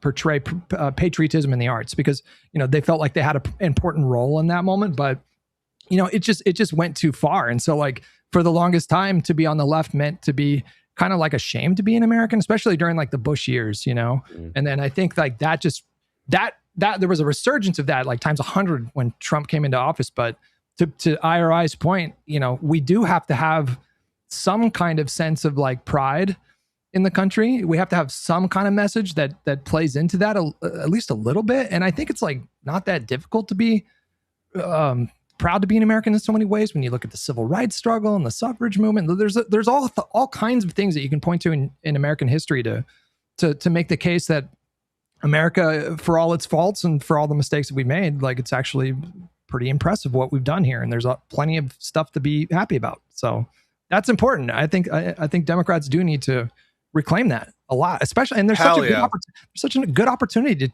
to do that right now with Trump, like he shits on him. He fucking hates the Constitution. Like, he hates this shit. We're losers and we've been losing. Yeah, he said. I think that go ahead. The line is like corruption, like John Ossoff, that kind of pitch.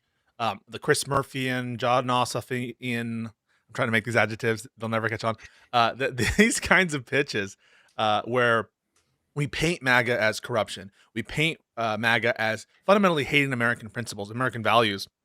And there's so much rich examples to draw on, not too unlike everyone who's having this kind of volatile reaction to what Trump is saying with Rob Reiner. I just saw you respond to Caleb Hammer, Hutch. Destiny responded to Actual Justice Warrior. All these people who are kind of like feigning like the wool was over their eyes. Like, this isn't who we are. This isn't who we are. They're this just is like out of character for Trump. There's on all of these different topics, including decorum, and yes, including on patriotism. There are so many juicy examples to draw on from which Democrats can plausibly make this claim. And it's really hard to unseat them from that, from the perspective of MAGA, without us having such a wealth of opportunities to point to. And so, like, in some sense, I'm like, I think that the more Trump fucks up, the more baggage the next Republican candidate is going to have attached to them, and the more plausibly our candidates can reclaim the mantle on some of these principles, including like pro-Americanism. You wanted me to show this, Hutch? This is yeah. It speaks. ContraPoints is just nothing but bangers on her Twitter account. Thankfully, because she deleted her account, but then it came back 2 months ago. Thankfully, she's such a great follow. But she posted about what you're talking about, Pisco. She said, very funny watching the right attempt to defibrillate norms of civility they spent a decade killing. Every election for the foreseeable future will be a contest between men calling each other's wives and children fat swine and sodomite imbeciles. You can't undo it. It's so too true. late. Yeah. Especially because they got all mad at this, or they pearl clutched. They're not actually mad, but like, Gavin Newsom said that Elon's daughter hates him. She does hate him, and she's like, yeah, I agree. She changed her own like bio to be like reflective of his hate towards her. Who, by the way, he said, my son, like this is his trans daughter. He said, my son is dead.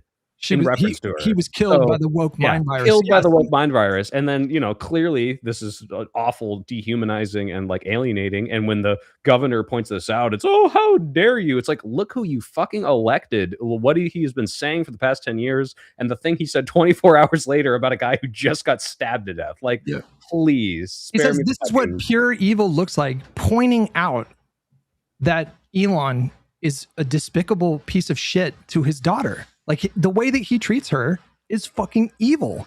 Yeah. But Newsom is the evil one for pointing that out. It's fucking ridiculous. Here's a genuine question I think we have to wrestle with, though. At a certain point, have you ever heard the phrase "fake it till you make it"? Yeah. This has been justified, what Gavin Newsom is doing, as a mirror. And I have agreed with that. That what Gavin Newsom is doing is putting up a mirror to Donald Trump and showing for who he is. And when you talk to Gavin Newsom, he really doesn't talk or act anything like the Twitter account is doing. But I think there's a genuine he's not writing question. What's that? I know he's not writing them. I just mean like his demeanor isn't that.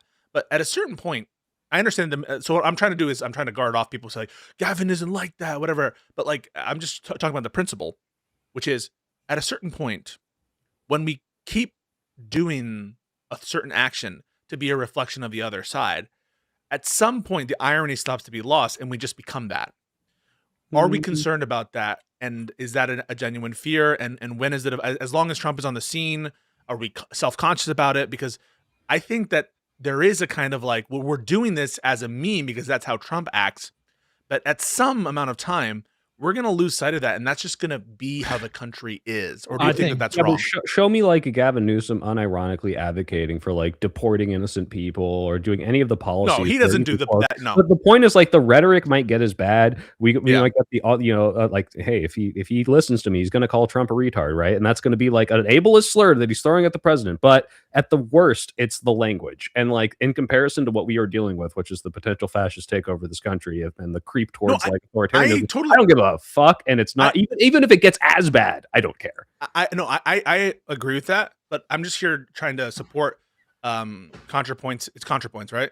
Her actual point here. And I also think that what you just did there is a little bit untrue, Soy Pill, which is to treat, and maybe you didn't mean it this way, but language and policy as hermetically sealed.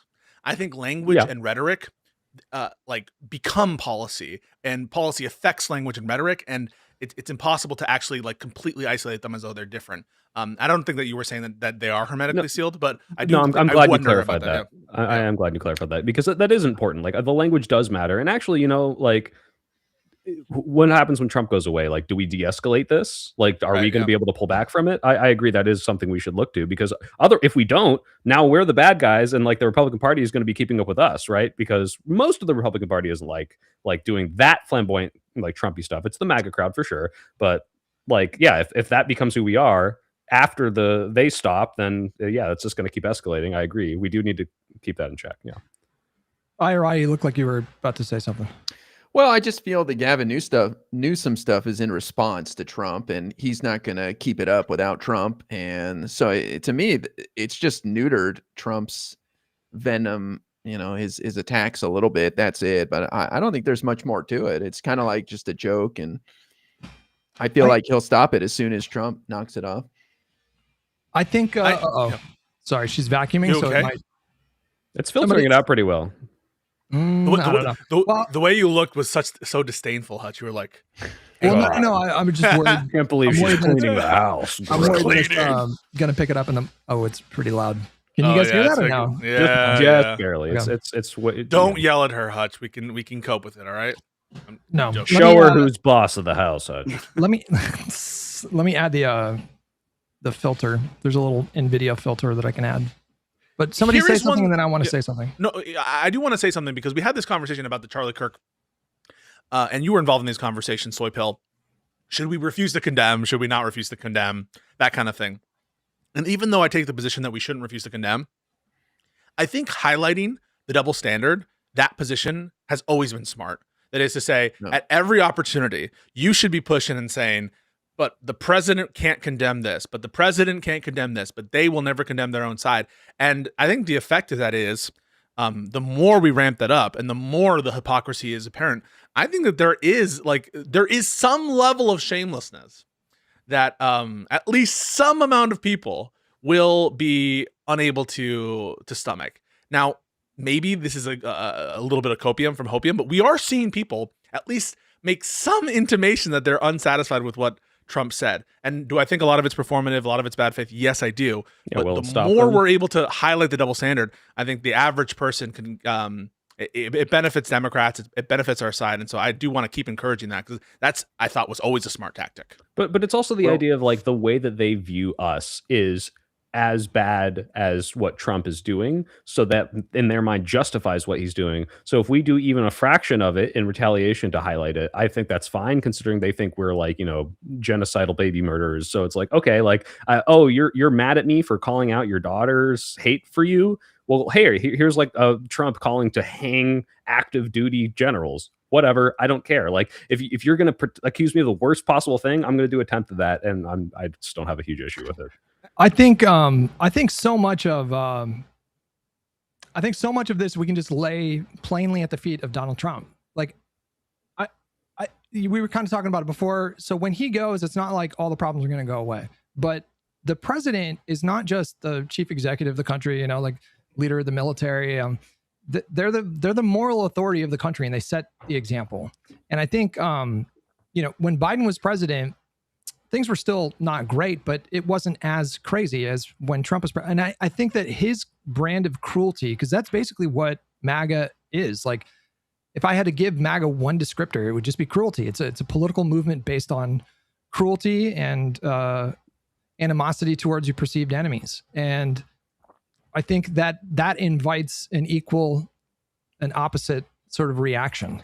And so once he's gone, I do think that a lot of that will tone down to a certain extent. Like, the genie's out of the bottle. And so, you know, I'm not saying it's forever going to go away, but if we manage to elect a president the next time around, let's say in 2028, that stresses the importance of remembering people's humanity and that sort of thing, then I think that will make a tremendous difference. We're not out of the woods completely. But, I think if it's J.D. Vance and Kamala, or J.D. Vance and Newsom, the Democratic candidate, and probably J.D. Vance won't be posting AI memes of their opponent being locked up, but I'm maybe just being a little too hopeful when I say that. He'll absolutely do that. Yeah? Okay, maybe not. If he's president, you don't think he would? I think he would.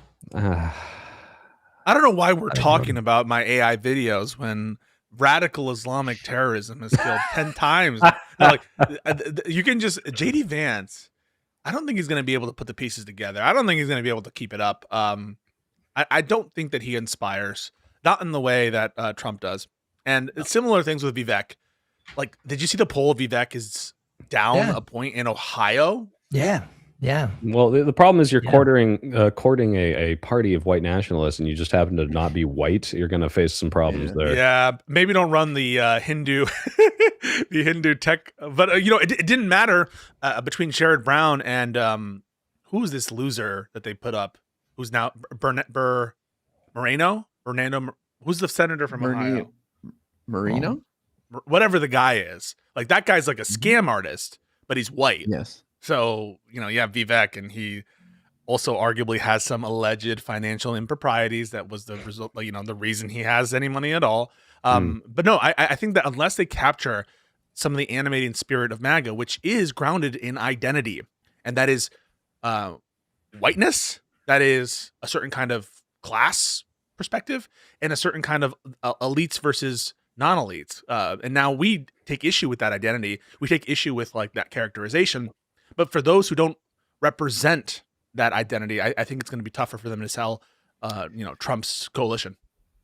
Well, I think the senators in Indiana state legislature gave us some hope that there could be a future that is more positive with their rejection of Trump's redistricting demands last week. And I looked into it over and over. I said, there has to be a reason why these guys are doing it, to save their own hide or something. But a lot of them just said it comes down to fairness. And the people of Indiana thought it would just be unfair to the people in the minority. So I think that there's more to the right than just MAGA, and that could catch on.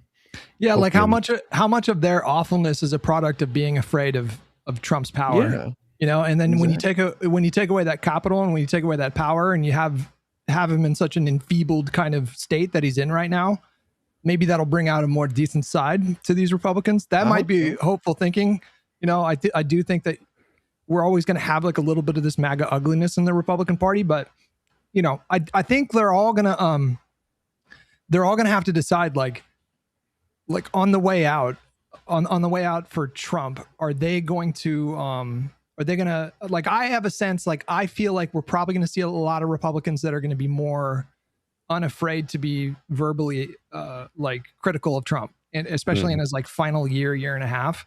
And there's gonna be, I'm predicting this, I could be wrong, but there's gonna be a sense of like, you know, like, well, we always knew it was kind of bad, but they're gonna try to rewrite I hope that so. way. Yeah, but I don't think they're any less mad. Let them get away with it.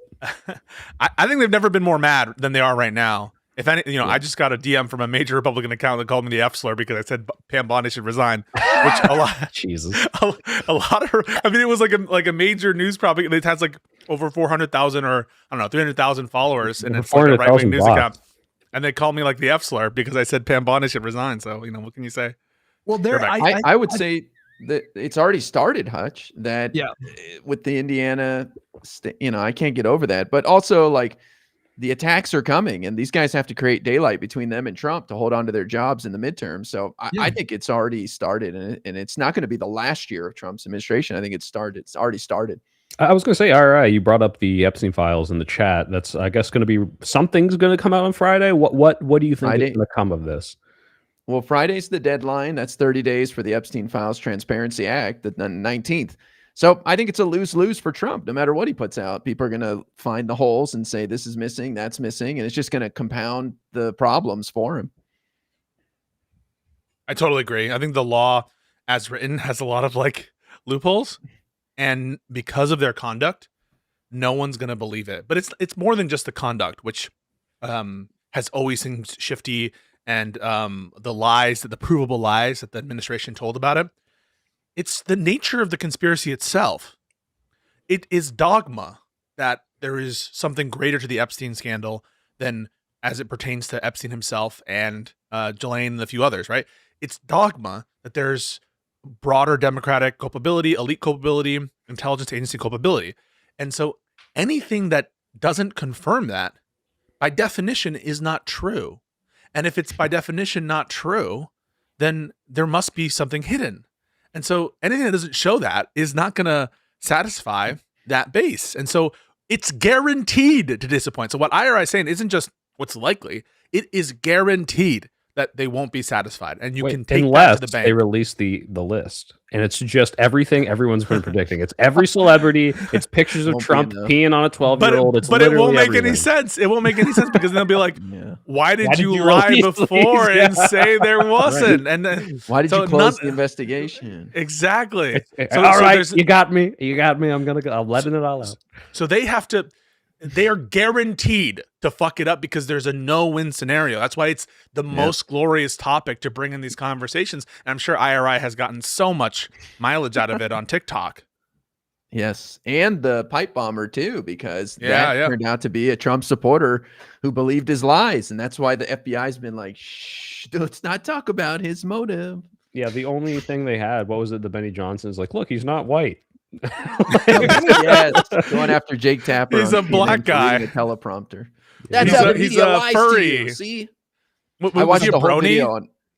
Yeah, Asmongold watched a video in front of his audience about a guy going, "This is how the media lies," and he plays the Jake Tapper saying he was white, and he's like, "That's it." And so that's the narrative they want to take from it. So stupid. Speaking of how much mileage, just endorsed a Groyper for a race in Florida. So you know, the fucking scammer, the scammer guy, the guy who's like, "We're gonna make the trains run on time," which is like the least subtle Nazi dog whistle, fascist dog whistle you could possibly make. So Asmongold is off endorsed.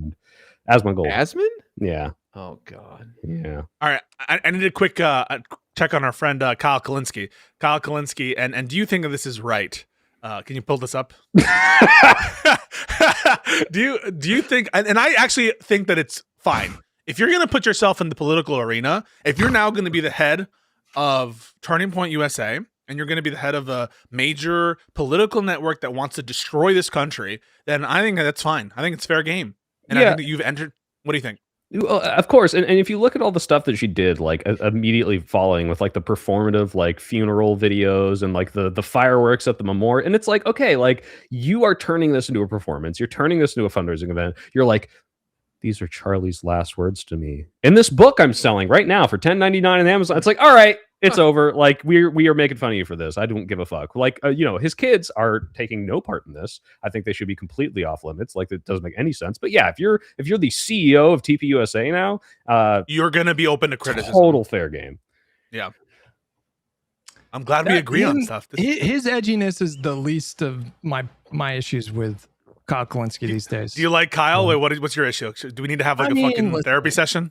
He's a mixed bag, like, I mean, when he goes demon mode on Twitter or whatever, that gets a lot of engagement. It's not jokes that I would make, but I'm not going to like browbeat or anything like that. But it's you would more never that, hope to be that funny, Hutch.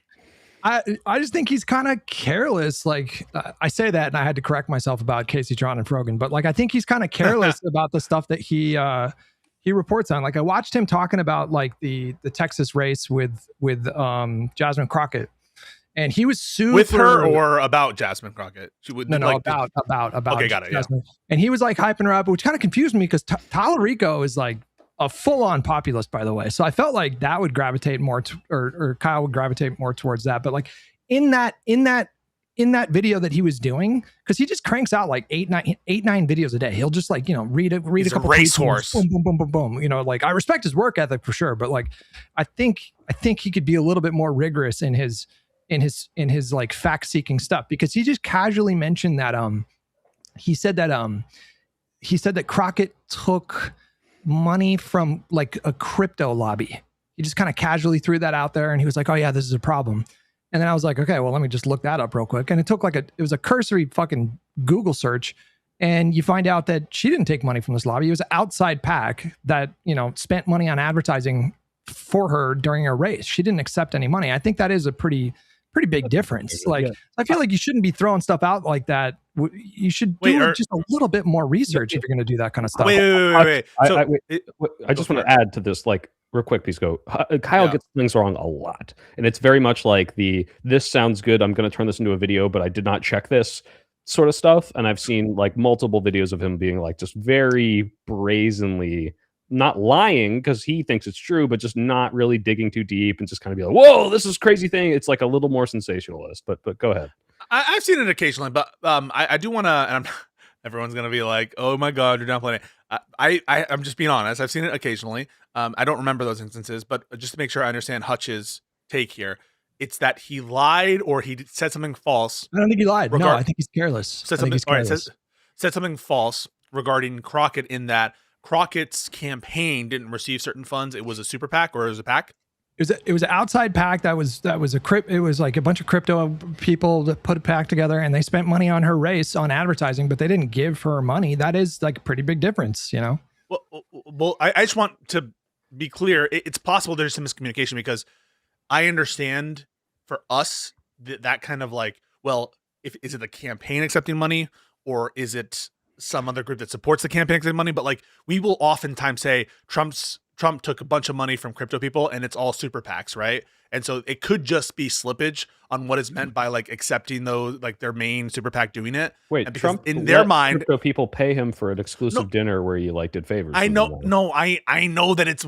I'm just saying the way people will often talk, there'll be this slippage between the super PACs, the main PACs that are supporting the candidate, and the candidate itself. And in the mind of someone like Kyle Kalinske, it's all the same thing, even though the law and the Supreme Court has made a distinction between, contributions to a campaign versus contributions to like a super PAC or some other sort of issue organization.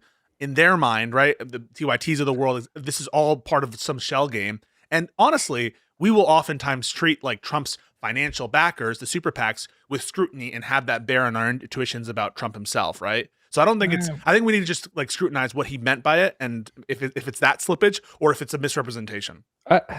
But that's the problem, is like when you're a pundit and you're that big and you're making millions, you should be more careful about that. And like Hutch made a mistake. He corrected it the instant he found out. And I don't know if Kyle's more prone, or I don't know like what his track record on correcting is, but like he should be more careful is all we're saying. I totally get it. But do you understand what I'm saying there, Soapil? That there is this slippage in language. It makes sense. Trump took in like $1 billion from crypto people, and what they mean isn't the campaign specifically. Oftentimes, it's the coffers of the super PAC and the dark money that the Trump people are getting. Well, I'm not trying to be like sweeping. I'm just like, that is sometimes how we talk about Trump and his surrogates getting money and how much like bad people are behind Trump is the nature of the super PAC donations and those interest groups as opposed to the campaign itself. Dosby Dunn with $5 said Kyle's a reporter / journalist. He has an ethical obligation to be careful, and he hasn't. But like, so like the way that he phrased it specifically was that he said that she accepted crypto money, and then he immediately, or crypto like lobby money. And then he immediately followed it up with like, and that's a really big problem, but but I like her rhetoric or whatever. But like, she did not accept. I mean, she doesn't control that kind of spending. Like she literally can't say no if a PAC wants to spend money on advertising in her favor. Now, to be fair, her campaign I think's like welcomed any spending or whatever, but it's not the same thing as accepting crypto money. That has like a very different connotation. I just felt like it was kind of reckless. And to be, that's not even the worst thing. Like he platformed Taylor Lorenz and was all, knives out for the course creators and stuff. And so I just found that. Oh yeah. I mean, I disagree with that. I think that's bad. Yeah. Anyways, we don't need to get bogged down with anti-Kyle Kulinski stuff. He's, he is a mixed bag. Tweet, like I was going to say, funny, we were considering having Taylor on, and we still can. The door is still open. Let's do it. Wait, Hutch, why are you against it? Because, bro, like she's gonna cook your ass. She's gonna cook your ass on the quote tweet. She's gonna make you look dumb, Hutch. Especially when she calls you Dan Saltman at the end of the conversation and realizes it wasn't you the whole time. Oh no. I don't know. To me, it's like low cow stuff. Like she made a CPS joke the other day. I don't think that low cow. No. Wait. That was a misrepresentation, Hutch. You got that one wrong. I know the context. I do. No. But you misrepresented that, Hutch. That I call balls and strikes. That wasn't fair. That wasn't fair. Context, because maybe people don't know. So Hutch posted the tweet from Taylor that said like, hey, I would never say that you should go, like, won't someone rid me of this meddlesome priest? Like, I would never say you should call CPS and Ethan Klein and his wife. I would never say that you should report them. And it's like, that looked really bad. When you showed me that touch, I was like, Jesus, I should text her. Wow, I can't believe she said that. But it was in response to Ethan Klein saying, by the way, Taylor is immunocompromised. No one should ever cough on Taylor Lorenz. Absolutely no one in Taylor Lorenz's presence should commit biological warfare and cough. And that was your boy. That was your boy. And you didn't include that, Hutch. What the That's important context. If you guys think that's like similar levels, then but she's making the point. She's criticizing the logic. She's not actually saying to do it. She's saying, what if someone talked like this, Hutch? And she's not saying that she's not doing it as a tit for tat. What she's saying is, even if she is saying that's not as bad as saying someone should cough on an immunocompromised person and maybe kill them. I think that's worse. Also true, right? Also true. If we want to be very charitable, there's a couple different ways that you could read that post from Ethan. Like I didn't necessarily read it as him like trying to do like stochastic coughing situation. I didn't read it as him literally trying to. How did you read it? How did you read it? You could also read it as I'd have to look at the post. You could read it, or what's the best way to read it? Hang on, you have to look at the post. Let's bring it up. Let's look at it. Wait, we're doing it. We're all we're fucking doing this, bro. Are you joining our drama slop segment? Our brief drama. This shit was unfair because I saw that shit. I'm like, oh my god, Taylor, why would you do this? And I'm like. You guys do what makes you happy. You're like the dad. Like, look, I don't know what a Pokemon or a Digimon is. You kids, I don't follow this stuff. You're fucking. I don't follow this stuff. I just talk shit and throw it out there. I don't care. That's true. Feelings I hurt, but these kind of segments are good because a lot of people will watch it on their streams, so to bring more viewers. So I don't mind. Yes, hell yeah. Lean into the slop, embrace it. Because really, I think to me totally implausible to read Taylor as doing anything other than calling out the logic of people saying, well, Ethan didn't say specifically to cough on Taylor. It's very clear that that's what Taylor was doing, and how Hutch presented it was Taylor's calling for CPS to be called on Ethan's people when it's a commentary on Ethan's language. I think that is. I mean, listen, I'll meet you in the middle and say, you know what? Maybe that's fair. Okay. I don't think. I don't view those jokes to be on the same plane personally. No, she's not joking. She's basically complaining and saying, "Hey, you guys, by your own standards, you would never accept this kind of language, and you would see it as a tacit call for the thing." And so I don't think it's a joke. I think it's like what Gavin Newsom does. She's putting up a mirror in that context to Ethan's language and saying basically nobody scrutinizes it. And I think that's not only is that not a joke, I think it's a true commentary. You know what? Honestly, that's fair. I'll say that's fair. All right. I have the post. So wait. Now that you've built the bridge and agreed, we can read the language and see who was right.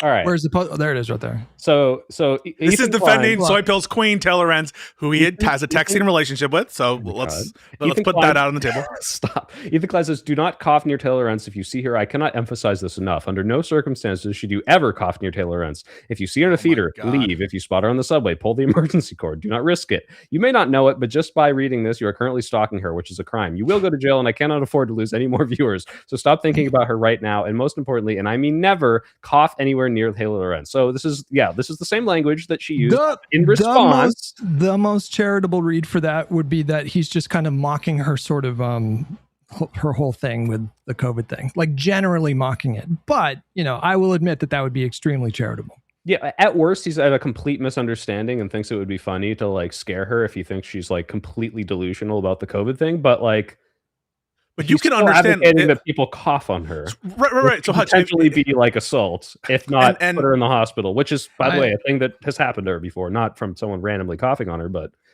I do believe her that she is immunocompromised. So, and Hutch, to be clear, if someone had thought like similarly that Ethan is, and I'm not saying this is true, but like is making a meal out of the CPS report, and there's not really a big fear there. I don't agree with that. And she had started with that. With like basically trivializing it, it would be a different context there. Yeah. Not only would it be, but the thing is, I understand it'd be a little bit different. The context there, although Soy Pill just told you she has been hospitalized for that, so it has been actually for her health something where she has to think about it. And listen, I'm not going to say that I disbelieve her because I've had family members who are severely immunocompromised, either because of chemotherapy or because of genetics, because they are actually immunocompromised. So I don't take that lightly at all, even though we might not agree with all of her COVID stances. But I will say, if she had taken that view on the CPS thing, said something similar, it would be universal. People would be like, they tried to fucking do it again. And so I do understand the critique from Taylor Lorenz's perspective. But I think we're all kind of in agreement. Yeah. Wait, are you still here? Because I want to end on real politics. Okay, maybe he's in the bathroom or something. You ever choke on nothing?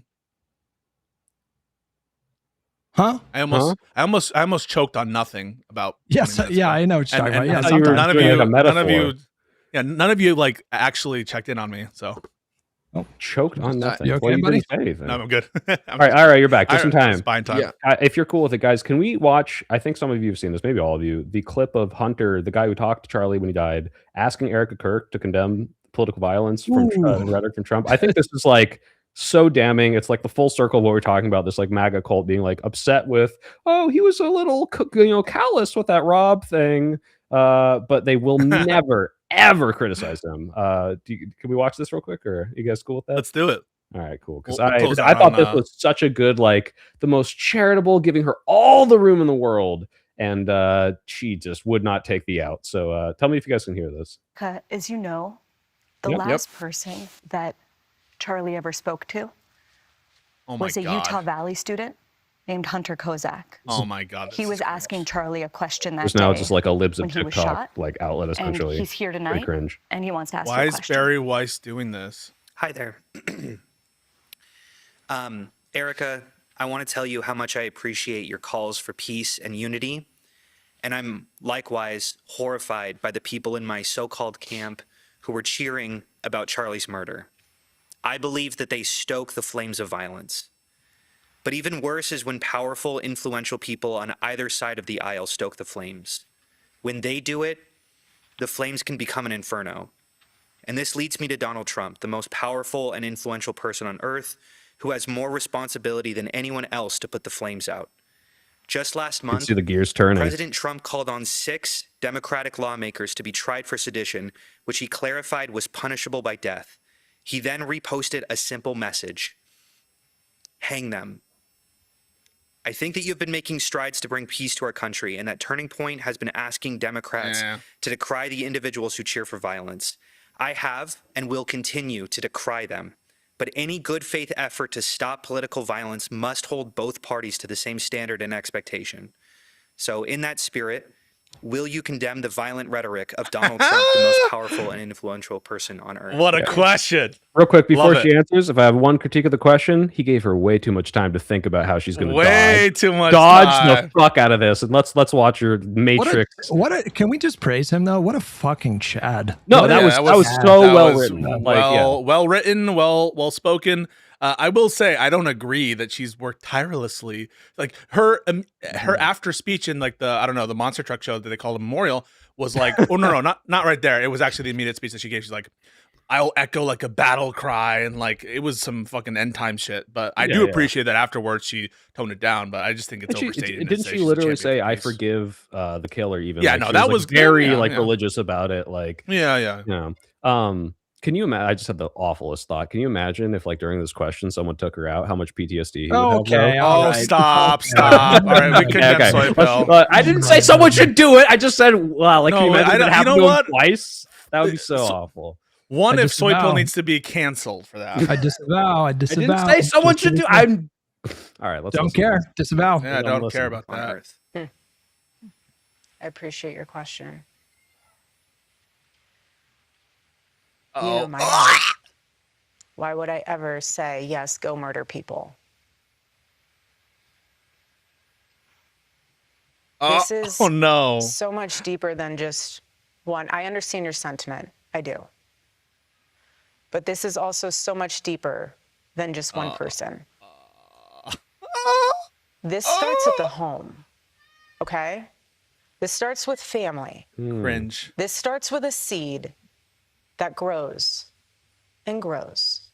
You can choose to have evil in your heart, or you can choose to have light.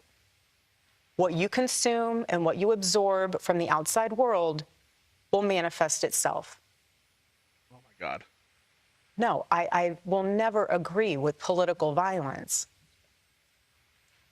My husband is a victim of it. Oh my God. I'm a victim of it. Cringe. But what I'm trying to say here is that we can blame everyone else. We have to look in the mirror. When you become a father, when you become a mother, how are you raising your kids? Are you taking responsibility, or are you giving them a device and saying, go down that rabbit hole? I'm trying to go to Pilates class. You can just sit in the corner and look at your iPad, go to the look at your phone and go down that rabbit hole. And yeah, Pilates instructors are to blame here, but I will not condemn the president of the United States who is actively calling for more violence, by the way. Like former Live and Learn host Josiah. Oh yeah, Josiah is in the chat. He just said that he workshopped the question. She is tangled up in knots and has been totally blindsided. She's saying a bunch of nonsense right now. Her brain is like malfunctioning in front of us. And you know what? Good job making that question, because this is pathetic. It is pathetic to play on the sentiments of political violence, come on stage in front of Barry Weiss, who's supposed to be like the CEO of CBS and now is like, I guess, doing interviews herself instead of managing the fucking organization. And for her to come on as this fucking, lecturing all of us about political violence, to be stuttering and searching for an answer here is a disgrace. So well done to Hunter and well done to Josiah. Great exposure here. Yeah, well, let's just finish because, I mean, look, there's 26 seconds left. She probably condemns Trump in this, right? So my call to action from that is parents, step up. Do you want your kid to be a thought leader or an assassin? Sorry, I didn't mean That's where we're at. Gay son or thought daughter? Political leaders have a responsibility to turn the temperature down right now. Well, I think everyone has a responsibility. Oh my God. All lives matter. I'm not in control of other people. Jesus Christ. I can't control the president, but I do have a direct line of communication to his ear. But like, I just like right here, I think he mentions Trump, and you can see it on her face where she's like, oh, fuck, oh, fuck, oh, fuck. Like, what do I do? It's so brazen. And by the way, to all the people in the chat saying, how are you going to condemn the Ethan comment?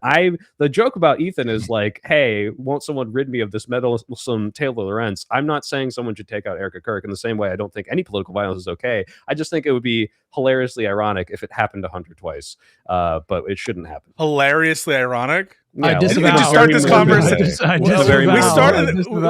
We started this conversation being like, how awful is it? And I think actually you said this, Soy Pill, that there was a Parkland survivor who was also at Brown or something, and I didn't seem to recall you saying that was hilariously ironic. It would be laughing in a horrible, like, Jesus Christ, I can't believe that happened again. We busted everybody. Okay, wait. You know the guy who survived Hiroshima and then went to Nagasaki? Like, as fucked up as that happened? Yeah. I did not. He's telling everyone, like, guys, the craziest thing happened. They're like, nah. And then that's where the second bomb dropped. Like, that's not good. I'm not saying this should happen. I'm just saying, like, that is hilariously ironic that it happened to him twice. Well, Pondering had a... oh, go ahead. Well, I hear this argument a lot in my TikTok debates. Instead of criticizing Trump, it's both sides are bad. And so I think she's just going through the second stage of grief for MAGA that I talk about. And as Trump becomes more and more of liability, perhaps they'll have the I don't know, the balls to criticize him. But for now, it's both sides. I think this is the best we're going to get out of these people on the right for now. But it's a tactical and strategic mistake to have this person be at the head of TPUSA. Because there's only so much of like, oh, woe is me, my husband who was killed, that is going to inspire a generation. Unfortunate. Well, I mean, it's sad to say, but that just is. Also, it was like masculine driven, patriarchal. Yep. They're not going to switch to their queen leader mother now and follow her. It's over. It's all over.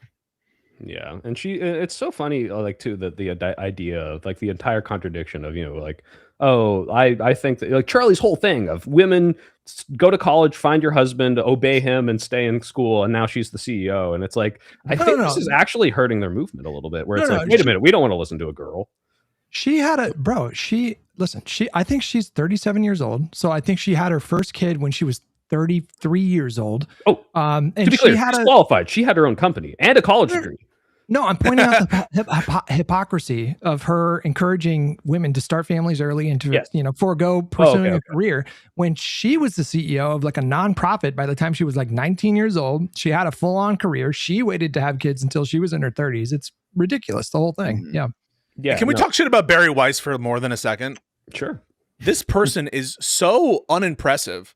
So, did you see her? Fuck you. You're supposed to be doing kind of some actual journalism here, and you're just doing, as one of your first major events as the new CEO, is to give a platform to this person who is just unable to be objective about her calls for violence, and you're not scrutinizing it. I think that she's a disaster. She's, you know what? I'm just going to go on a limb and say it. Barry Weiss, you're invited on Live and Learn. And we're gonna grill you on your mismanagement of CBS and your political partisanship in favor of MAGA Republicans. All right, that's our stance here. Well, she was brought on to balance the liberal leanings of CBS. No, isn't that the whole point? I didn't expect her to be. I can't tell if you're being facetious, IRI. No, I'm not. I'm 100% serious that the free press was not exactly some bastion of neutrality, right? Right. She was installed by Trump associated fucking losers who basically want her to destroy CBS and make it to be another instrument of state propaganda. And that's what she's doing effectively. Yes. I just feel bad for 60 Minutes. I love that show, but it is what it is. But I actually think she gave her a harder time than necessary by like following up to. And, well, she actually did make her try to answer. Yeah. Don't come with that. She said political leaders. She said political leaders. Yeah, and she would. I don't think she did. No. What she was doing there was giving her a lifeline. That's the thing is, Ira, it's the opposite. She wasn't pushing. Failed. She was giving a life. Yeah. Well, Erica Kirk failed, but Barry Weiss in that moment was giving her a lifeline by saying political leaders, as opposed to, what do you think about that comment by Donald Trump? That would have been a follow up where I'm like, hell yeah, Barry Weiss, but she didn't. She gave him a lifeline. All political leaders matter. I think all condemn that mother, and she knew what she was doing. Trump, one of them. Barry Weiss. Oh, Barry Weiss. Oh. Well, this is what MAGA's doing, is they're comparing Trump to random TikTokers and being like, look at all these people saying these negative things. Wait. It doesn't matter if Trump says it. You need to wait. Hang on. So first of all, you have to show the tweet that Hutch just put up there, but then we really need to end on the one that I have for you. Well, Josiah's actually specifically requested Oh, this is the Hutch tweet. Okay, cool. Yeah. That we look at Hutch's new big piece. She's a doozy. Hutch is, talking about oh wait, why can't I open this? Microsoft Edge. Hold on, guys. Hold on. I'm having a boomer moment here. Yeah, we're all close edging. this and close it. Stop. Oh, I see. Okay, it's a YouTube tab. That's why I couldn't find it. I use the community post feature on YouTube. Yeah, me do. I do too. And I realize my thirst traps are being seen by my family, and I might stop. Oh dear. So yeah, that's your new gun. What do you have to say about it, Hutch? It looks cool. That is a Colt 44 Anaconda Magnum from Colt. It's 8-inch barrel. It weighs like, I don't even know, like 7 or 8 pounds. Jeez. It's fucking enormous. It's my first gun. I'm taking the safety very seriously. I've spent a lot of time like looking up proper form, proper like safety measures at home. I bought a fucking safe On Reddit, I bet. And you know how to clear the chamber, right? You got to look down the barrel and make sure there's no bullet in there. Yeah. You look directly down the barrel and then with your finger on the trigger. No. What do you have to go through to own that in California? Bro, that shit was easy. I went into a gun shop and the whole process took probably 30 minutes. You fill out some stuff. They make you wait 10 days. You answer, there's like 10 questions on the federal application, and like 6 of them are you an illegal alien? The whole thing was like really, really easy. Wow. I thought in California it would take a lot longer, the process, and it would be a lot stricter, but no. Like, the thing's kind of fucked up because you're supposed to demonstrate that you can load and reload the gun. Like, that is a regulation in California. But the guy handed me the revolver and he was just like, okay, just do this and do this. And he just literally just told me exactly what to, I mean, I knew how to do it, but I he was just telling me how to do it. With the revolver, it's pretty fucking basic. You just open the cylinder and you push it out and that's it.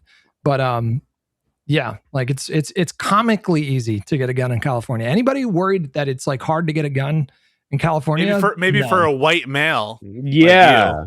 No, I doubt it. Comparatively a little harder, just to be fair, but it's still easy. Show my tweet. Did you post another one? Yeah, this is what someone responded to try to distinguish Trump from the Charlie Kirk case, and let's see what they said. Yes, Pisco, we care about the things that the teachers, nurses, and baristas. Those are an interesting 3 jobs to pick that we interact with on a daily basis. Say over the president, who we will likely never directly encounter. Click into it and see the replies. What? Click into it and see the replies.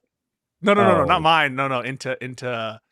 Because I'm not logged in. It's gonna not. Don't worry about it. Don't worry about it then. Don't do that on Twitter, man. You never know. There could be porn in there. You never know. Yeah, that's true. Twitter's wild. I think I'm already. Aren't we some content restricted because we showed a revolver? Who the fuck just said go back in blackface, Hutch? What the fuck? I've never done blackface. That was Sark and APL. That was after my time. I wouldn't have done that shit if I was them. But if you do, you might end up dating Katy Perry. So don't write it off completely. That's true. That's true. What's his name? The Canadian Justin Trudeau, the prime minister. I guess being the prime minister is more of an accomplishment than dating. Do you guys know that conservative name like Lily something? Lily? No. I think she did blackface. Okay. Oh, what that? I think she did. That one with the curly hair. She's very proud of her blackface. Maybe. She's half black, Yeah. she says. Forgot what her name is. Oh, Brittany Venti? Brittany, yeah. Yeah. Okay. Well, blackface. What a note to end it on, guys. Guys, what's going on this week? All right. What are you doing this week? I've got nothing too exciting. I'm just on TikTok, bopping MAGA. So coming out in the morning if people want to come see some debates, see where the MAGA mind is at. All right. Pisco? We'll be debating Ethan Klein. I'm just kidding. That was a bait. No, I was just joking. No, to announce there's some debates that I'm trying to get these people locked down, but they're so slippery, and they're like, I can't really do it right now. So we have some problems with that. But in general, more stream content until probably like Thursday or Friday or Saturday, where I'll be going to back home for the Christmas holidays, and then so you can see me in like my childhood bedroom for a little bit again, doing those streams. But yeah, no, that's what I got going on. Follow me at Pisco Liddy on all my stuff. Hutch? We're going to review some of the debate that Pisco had with Connor on tomorrow's stream. And then we're going to watch the Talarico Jubilee video, which apparently you can watch Jubilee videos on YouTube now without getting DMCA'd, which is nice. I don't think you can make VODs from that, but you can do that. I was wondering about that. Yeah, because Loner Boy, I keep calling him Loner Boy. I don't know where it came from, and now it's stuck in my Loner. mind. He did it. I was like, "Did you get DMCA'd?" He said no, and then I tried it like last week, and they didn't kick me off the stream. But I thought it maybe it's because he has a British accent. It's like transforming the content, but you don't count. Maybe we'll see. And then, I don't know. It's kind of slow for politics right now. Usually the holidays, the Congress is gearing up to go back home, and so Epstein Files Friday. Yeah, we do got the Epstein Files on Friday, but we'll try to find some drama slop to focus on. Okay. On my end, guys, I'm going to AmFest on Thursday. I think I don't know if I'm on the Michael Knowles show on Thursday with Mr. Mockler. What? Adam Mockler. What? Yeah. Look at how he's introducing it like it's just like so. Well, like, I don't know. It It could be one of those things where it's like, with the Rob Schneider thing, we're like, I'm going to go debate Rob Schneider, and it's like you get one question, and then we're taking the mic away, and it's like, okay, so it could be you don't that, know the full but scope. I think, they've had me sign the release form, so it's like I think it's actually the Michael Knowles show. But last time he had me on his after show, he fucking didn't even air it, probably because I made him look stupid. So we'll see what happens. Hopefully this one's live. Try to flirt with him and see if he, Okay, yeah. Okay, I'll try it. If, any other things I should bring up to the Daily Wire crew, I'll try as well. So yeah, talk about Israel. Send me some, send me some suggestion DMs about Israel or Shapiro or Candace Owens or any of that stuff. Always looking forward to it. But yeah, all right. Well, I love you guys very much. We'll see you guys probably next Monday, right? Or are we taking that off, or what's going on? I'll be here. I don't take vacation from politics. Saving I think I'll be around too. Doesn't take a break. I will be around. Let's do it. Hell yeah. All right. Well, I love you guys very next much. week. Thank you all for tuning in. Check everyone out. And it sounds like we got a week full of content from everyone here. So go check them all out. Yeah.